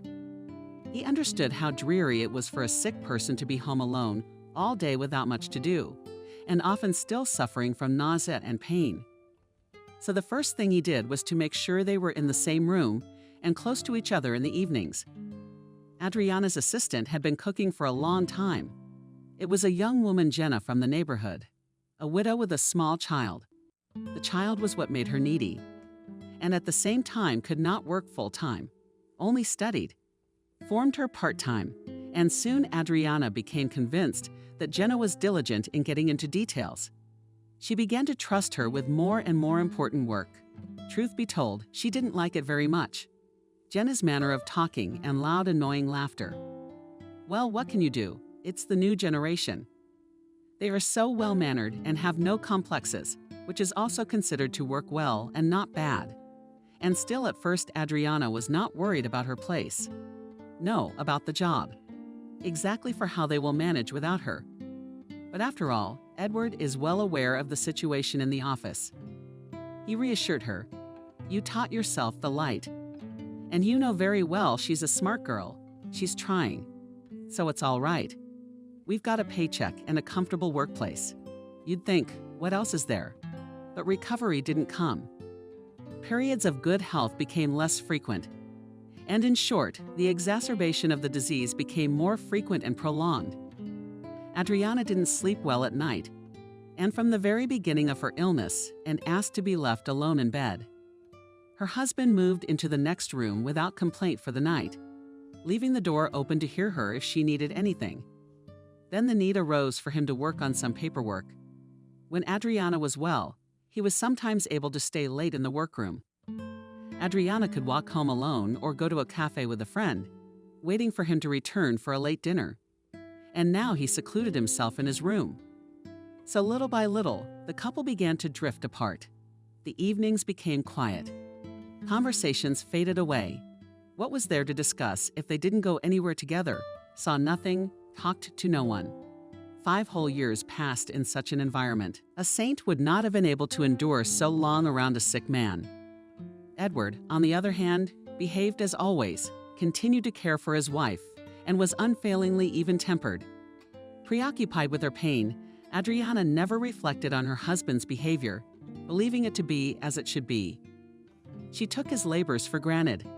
Sick people are so often selfishly blind to other people's problems. Increasingly, she had to resort to sleeping pills and painkillers. Edward had long ago also handled these himself skillfully, like a professional nurse. Adriana had loved his big, warm hands since her long-ago camping trips. They were the skillful, strong hands of a master of the slain man. Yet the strength in them was special, gentle. Or maybe it seemed that way to Adriana. Today, he was administering her anesthetic. After the injection, the patient lay quietly, turned away as always to the wall, covering her eyelids, listening to what was happening outside. At this time, in the kitchen, where her husband was clearing the table after dinner, his cell phone rang. Edward, in a muffled voice, started the conversation. It became clear who he was talking to: the woman who had come into the company for her Adriana seat. When had she gotten sick? The specifics of the job were so well known to the line that she could guess Edward's interlocutor by 2 or 3 phrases. Yes, this is Jenna, of course, a business conversation. But suddenly his intonation changed, became stealing. Some kind of intimate, barely knowing line. "Well, something sweet," said Edward, muffled by his beautiful baritone. "Everything will be fine." Just a little bit. Be patient tonight. Of course not. No, I can't. She's asleep for now. But she'll wake up soon. What are you doing? I almost shrieked. Edward immediately lowered his voice almost to a whisper. I'll see you tomorrow morning. Kisses. Adriana couldn't understand what this conversation meant. But everything is clear and understandable. Her husband, and it is an uninspired young relationship. But does it happen like that? How is it possible? This is her husband's own, the only one, the first and the last. He's caring and attentive. It's perfect. Adriana didn't bat an eye herself. Her temples pounded. Caring, attentive. Perfect pretended to be asleep until her husband retired to his room for the night. Then she gathered her strength with great exertion, trying not to make noise, dragged from the mezzanine suitcase, with which once in the happy days of the two of them went to Europe. Her husband was breathing evenly and quietly in the next bedroom. She knew his habit, just put his head on the pillow. He sleeps like a dead man. Already calmer, she gathered his things and neatly stacked the suitcases on the in advance took to the kitchen. An empty one for now. I knew that a full one wouldn't lift him, and I couldn't carry it. Looked around once more the closet shelves. But I think I've packed all the essentials. Till Dawn sat in the chair, either in oblivion or in half-drama. But I had no strength to think about what was happening. Grandson crouched, faithful Marquise. Here it was morning. Heard Edward got up and went to the toilet. Then Adriana rose from her seat and went to the kitchen. She poured water into the kettle and lit the gas burner. You will not drink tea today, she said as if to herself, but she addressed it to her husband. He had just entered the kitchen, wiping his face and neck with a snow-white towel. Good morning. How did she sleep? Why are you up so early? He reached out to kiss her, but Adriana pulled away, and he almost tripped over a suitcase. What's this? And immediately his face began to lose its features before Adriana's eyes. It was very frightening to see. There was one man standing in front of her, and half a minute later another, completely lost. Disintegrated. A stranger. He understood everything. Go away, Adriana said calmly. I heard your conversation. There's a child in there, he said, after a silence. The son is 3 years old. Forgive me, I couldn't tell you. It would have been too cruel. Did you hope I would die and not find out? Adriana asked in a strange voice. I'm sorry, there's no way I can die. Would you have gotten married then? Go away. Edward silently took his suitcase and left. Adriana looked at him and wondered how this dearly loved man was now suddenly a stranger. How could it be? Could it be that she was in some kind of suspended state? Couldn't help crying and cursing her lovers. She froze and then went to the window, then sat in the chair, mindlessly looking in front of herself. To realize what had happened could not. A day later, I went to the hospital in a very bad condition. Were you under some kind of stress? The doctor asked, a pretty, dry woman a little younger than Adriana herself. Not really. Faintly, Adriana answered, although it was clear from her voice that yes, of course it had been. This time the treatment was very hard and slow. The ambulance was called by a neighbor to take Marcus to the usual place. There was no one. Worried about the cat, which for the first time was left without care and supervision, she called her nephew. Andrew, try to come. Please. I'm begging you, honey. The cat's all alone in there. I didn't have time to warn anyone. Adriana herself did not understand why now. After so many days of loneliness and patience, large tears rolled down her cheeks. Before, she had been like a dried-up pond with cracks at the bottom of her dark, soulless, dried-up neck. Andrew was upset that the aunt was in the hospital again, and promised to come back soon. He was quite satisfied with the stated business trip. When he asked in surprise where Edward was, his nephew had indeed arrived. He was to not only take care of his aunt, but also to become an operative, to listen to Adriana's heavy account of what had happened. Aunt Adriana, he said, hugging the slimmed down. Woman, you are strong. Do you remember how you took care of Mom? How you explained everything well to her? I can't do that. But you realize you have to live. And your uncle? But let him live once. He can do that. You're right. Adriana supported him warmly. Let him live. How much he's taken care of me. I should be grateful to him. Really, Andrew?" She peered inquisitively into the young man's eyes, but he averted his gaze. What could he say? How could he? Answers for a strong adult. Everyone makes his own choices. From that day on, the boy helped his aunt in any way he could. He came to her every time she called. He took care of all the cases that required walking to all sorts of authorities. He was the one who talked to the doctors and delivered the medicine. It was good that he was well regarded by his superiors at his workplace, where he worked for the second year after graduating from the institute. Realizing the need to travel, they let him go, gave him time off. Once Andrew came to bring his aunt from the hospital, he decided to clean up so that the apartment was at least clean. He booed the symbol of the floor. When the doorbell rang, Edward stood on the doorstep. "Hello, Andrew, gloomy." He said hello without expressing surprise. "Hi." Andrew was a little confused. "Don't you have a key?" "I do." "Why not?" Edward took a bunch of keys out of his pocket. "It's just inconvenient. I wanted to return it to the line." "Come on in." Andrew moved aside, clearing the passage. "Here are my floors. Aunt Lena's being discharged tomorrow. I thought I'd freshen the air, so to speak." Edward held himself as stiffly as a guest. It was obvious he was uncomfortable. The conversation wasn't going well. Meanwhile, Andrew put a kettle on the table, put cookies, butter, and tea on the table. Having poured it into cups, he moved the guest and made an inviting gesture. "Come on, let's drink tea." All his movements were practiced. Taking care of his mother had given him the skills of housekeeping. The boy got it. Thought he was still on the prowl himself. And here I am.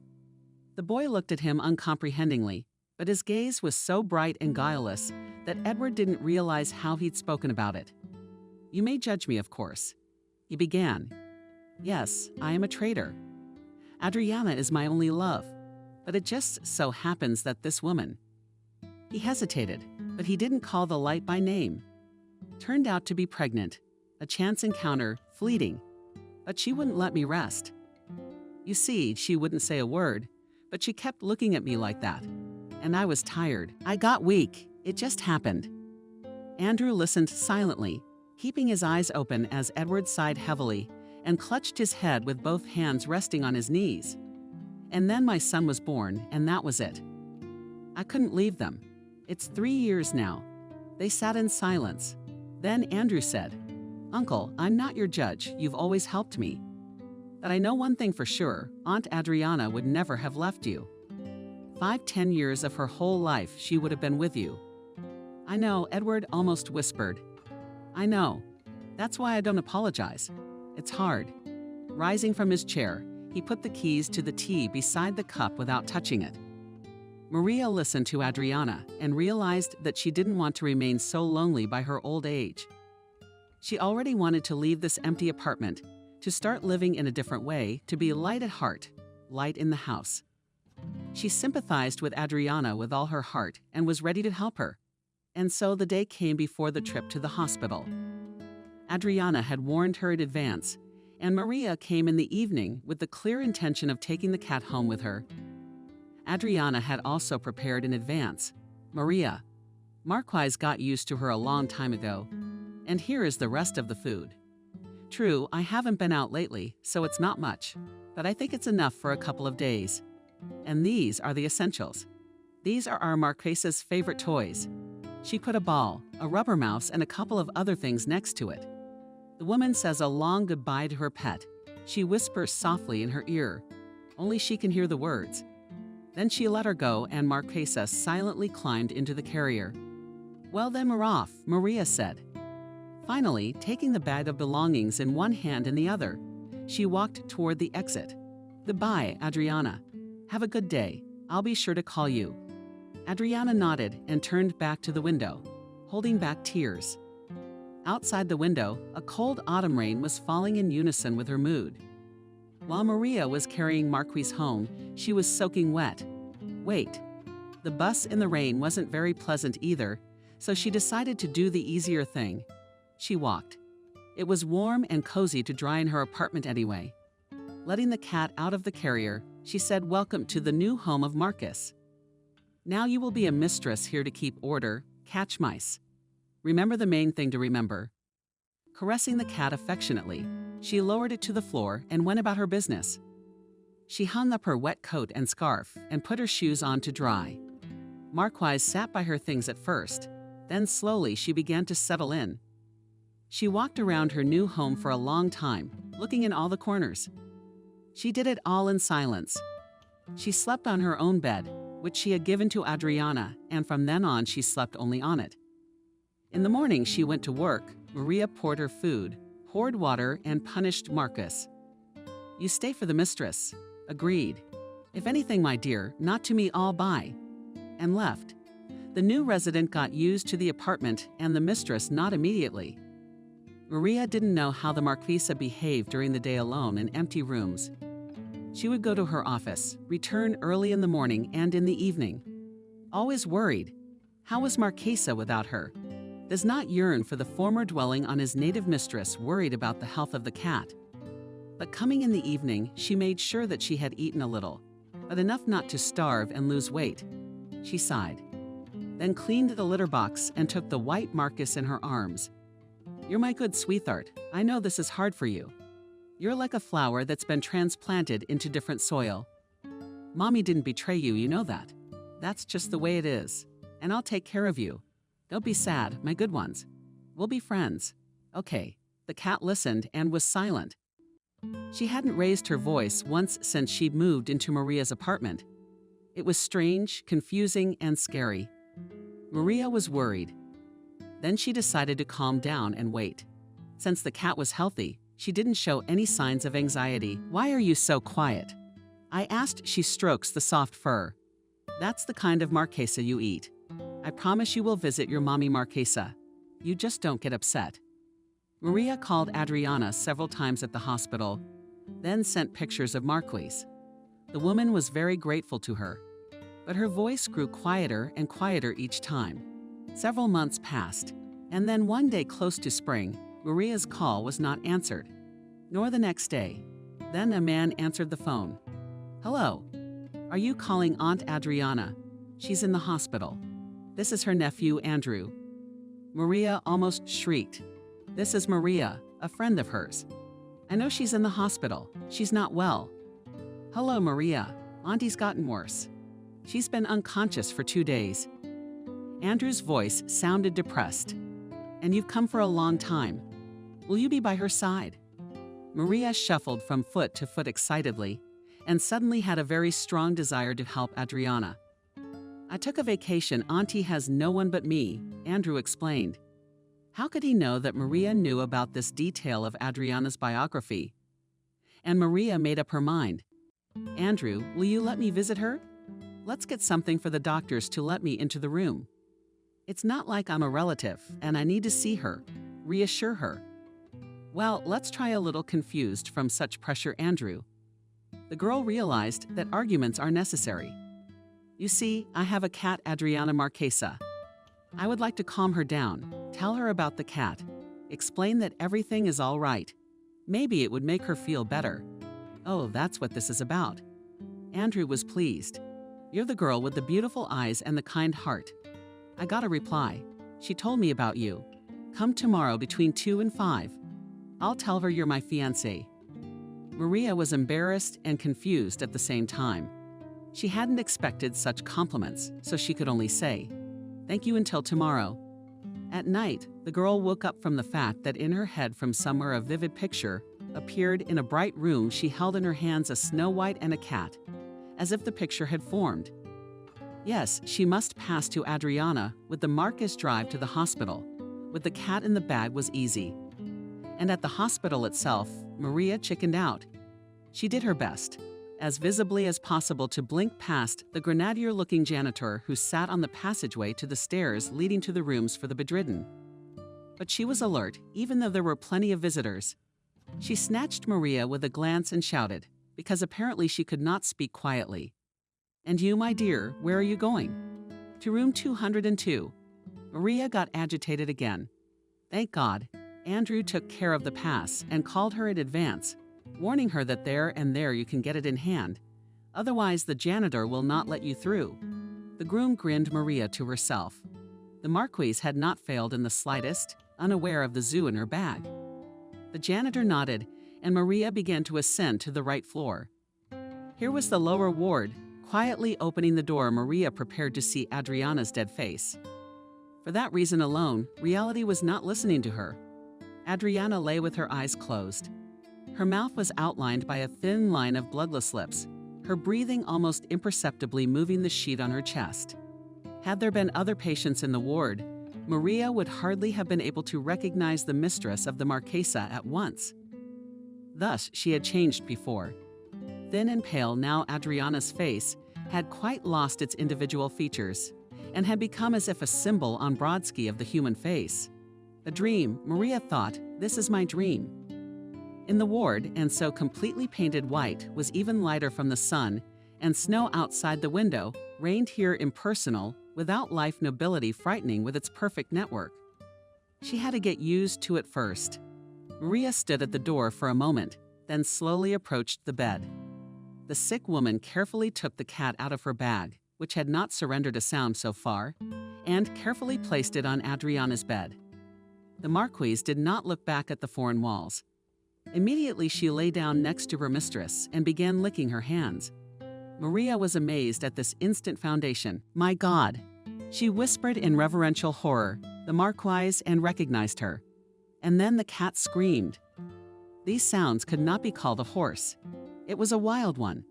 Never had Marina heard a cry before either. As if the animal was tormented by terrible pains.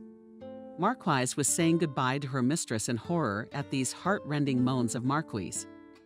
Maria grabbed the cat tightly in an armful and rushed out of the room, then back down the corridor, down the stairs to the exit. Leaving behind her bewilderment, turmoil, and terror, she could no longer see the orderlies and nurses scrambling to the patient's room to see if she could get around on her own. To find the source of the terrible howl, paralyzed and instilled with animal terror. But what became known to her for certain was that Adriana had stopped breathing that very night.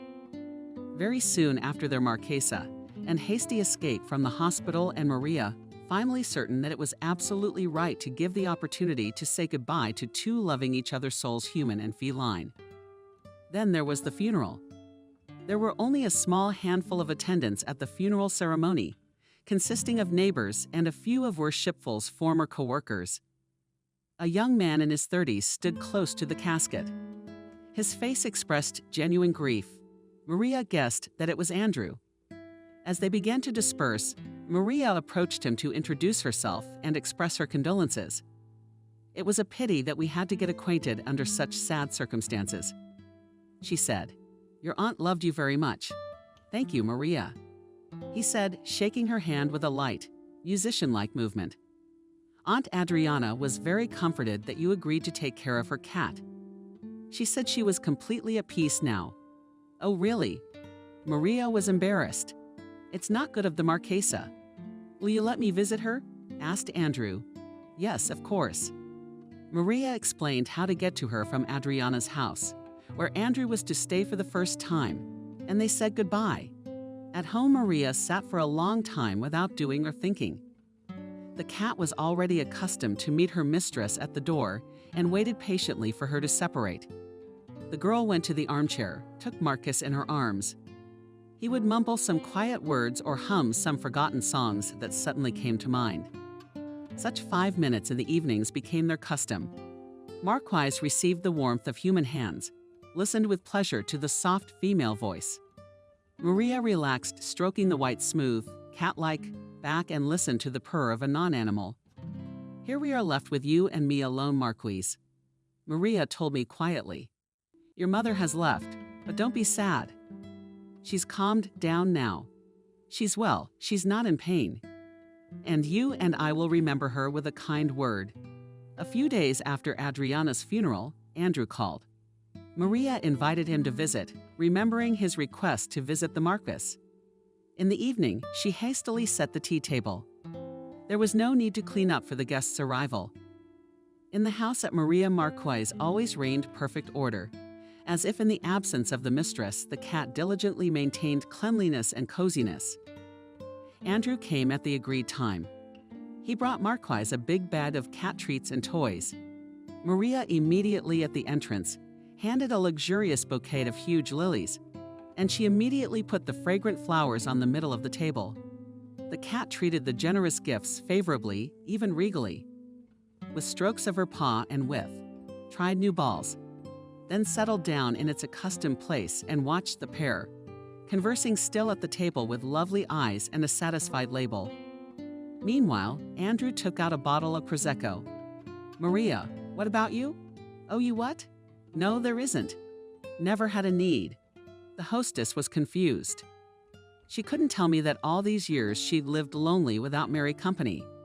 Frankly speaking, my evenings were no different from those of an old woman, a pensioner. Meanwhile, at work she was quite sociable and was quite attractive. "No way," said Andrew. "Decidedly, the straight line will be drawn. Problem solved. The bottle simply must be opened and drunk. I can't afford any weakness today. How can one not drink good wine with such a beauty on their first meeting?" Maria is lively and cheerful. America has introduced more and more new tools. Try a fork. Here's a knife. Oh, wait. I have a screwdriver. And she giggled, dragging the most valuable, in her opinion, tool that could only exist in the house of an old bachelor. Laughing at his own dexterity, Andrew managed to open the bottle by improvised means. Maria brought out the glasses. The first toast was to acquaintance. Both liked the wine. Then they drank, remembering the departed Adriana. Aunt Lena was only 48, a little less than Mom. Andrew said sadly, "She was my mom for the last few years. She called every day, sent me money, even clothes. She and Uncle Ed bought them for me without me. Aunt Adriana accurately guessed my size and my tastes, Edward. He was at the funeral." Maria asked, "No, I didn't call him." But their mutual coworkers said that he was away with the baby for some kind of baby checkup. You know, Maria, Aunt Adriana didn't say anything about him at the end of his illness. But I think she forgave him. She loved him very much and thought he deserved to be happy with a son, at least in his old age. I guess I'm a maximalist. I can't forgive Uncle Edward. I talk to him whenever I get the chance. I'd even understand to some extent what he did. But you know, Aunt Adriana, she was all straight and honest. No secret criminal anywhere for any money. She should have been happy from start to finish. But it's a cursed disease. I'm sorry we met her so late, Maria replied. I've always dreamed of having a friend. Adriana is older. All the more reason for me to be good to her. Oh, you just didn't see her, young Maria. She was like a light that lit everybody up. She was bright, you know, and she still had a wonderful life. Really, Maria looked up to him. And from what you remember, she gave herself to life to the fullest. That's great. But I always wondered if she was alone. I mean, she had friends, comrades, from way back. She remembered them so warmly. I didn't feel comfortable asking about it. But it was her choice. Maria, Aunt Adriana is a person with a great sense of dignity. Andrew spoke of Lena as if she were alive. When she got sick, she deleted herself from all social media. She stopped even answering her cell phone. She was determined she wasn't going to overshadow other people's lives. Let her friends not see her helplessly weak. And it was only for me that she had to make an exception after chemo. We've always been very close. How could she do without support? It was physically impossible. Andrew confirmed that he would be selling the apartment in 6 months. By law, he was only entitled to it after that period. But today, they felt so good that they didn't want to talk about business or anything sad anymore. Andrew and Marina sat up until almost dawn. It seemed to both of them that they had known each other for a very long time. It was amazing how much they had in common. Movies, favorite songs, poems. They even liked the same writers and poets. Saying goodbye, Andrew suddenly kissed Maria on the cheek. In the afternoon benefits during Maria's lunch break, he called her again. Maria, I was urgently called to work. I'm leaving tonight, and I was so looking forward to meeting you today. What can I do? He said pitifully, so let me come and see you off. Without a second thought, Maria blurted out, and she was very surprised at her own determination. Andrew rejoiced. Really, I wouldn't dream of coming. Come straight from work to my apartment. We'll have dinner together somewhere, and then we'll go to the train station. The evening was very short, but as wonderful as the previous light dinner, farewell at the train station. And now Maria is home. Caring Andrew himself called and paid for a cab, so that the girl would not be alone on the deserted streets at night. A goodbye kiss completely turns Maria's head. "Marquesa, what shall I do?" said she to her shaggy-haired friend. "I like him so much. How can I live alone now?" Marquesa, reproachfully held in her arms, indignant. "Do you have me?" "Oh, you do." Maria's one life was now filled with a great bright feeling. She joyfully got up in the early morning, looked for her cat, ran to work, completely forgetting about her affairs. By the way, she used to exaggerate this flaw of hers. So Maria decided, looking at herself again and again in the big mirror in the hallway. Even though Andrew was not around, she was still expressing and expanding herself every day. She had to look 100% every minute now. And he called more than once a day, and their conversations were full of those hints, those innuendos that truly bring two people together. They had a life together. They're in the cloudy, ephemeral space that gives air to existence. Maria imagined Andrew beside her. Yes, not handsome he is, but so good. With his gorgeous smile, with his quick movements. And most importantly, he treats her so carefully, as if she were made of something beatable. Vasia anticipates her every move. One sunny and June day, the doorbell rang, expecting no one. Maria in a kerchief and an old robe came to open the sudden guest Andrew. Maria was confused and overjoyed. And here I am. She entered the room in which against custom reigned chaos. Maria decided to paste the wallpaper and freshen things up. In the back of her mind, she was waiting for Andrew to arrive. After all, it would soon be 6 months since Adriana's death. He would have to inherit the apartment. Now I'll think of something for breakfast, she hurried after the first greetings. No, Maria, I'm not going to let you do anything on the day I arrive. Get dressed. We're going to a nice place now. They left everything in the same disheveled state and went to a cafe owned by an old acquaintance of Andrew's. Juicy steaks, sparkling wine, fruit. Maria enjoyed everything and marveled at how much pleasantness and pleasure there was in life, and why she thought it wasn't all for her. Andrew opened to her small joys, but also became her great joy. Do you like it? He asked Maria lovingly, looking into her face while chewing grapes. Maria only mooed amusedly, showing that she was at the peak of pleasure. Andrew's visit had a practical purpose. He was going to sort out the paperwork. Maria's help in legal matters was just the right thing for him. In the afternoon, they worked well with the papers, made a plan to sell Adriana's apartment. Honey, you may be wondering why I don't want to move there myself and live next to you. Softly asked Andrew, removing from the branches of hair from Maria's neck. The girl was embarrassed. She actually, in the depths of her soul, had been melting the hope that he would do exactly that. And now she suddenly pictured him in the empty corners of the rooms where Adriana had spent so many sorrowful and agonizing months waiting to die. The hopelessness. Everything within those walls had been written by her. Sterile, even the apartment was without life. And despite the light from the large windows, the eerie feeling was so palpable that she didn't notice herself shrieking.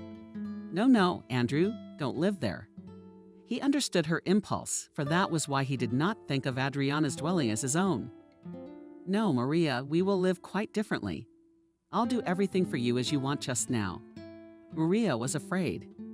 But it would be worthwhile for a start for you, he poured over the courtier's sea in America, laughing at her confusion. To marry me. Maria laughed. He waved his arms. And now he was already twirling her around the room, and she was laughing, hugging him by the neck. Scraps of old wallpaper were flung into the air too. And this strange salute was happening all by itself, in honor of their happy future union. On the window away from this ugliness sat Regal Eye White Cat, and condescendingly Axe began Whiskers. What children these people are. In a few months, the young people bought a wonderful house and moved far away from the noisy city. Every evening, Maria had tea in the gazebo near the house. Andrew turned on the speakers and the couple listened to music. Magnificent Marquise always lay in the arms of the new mistress and peaceful purring.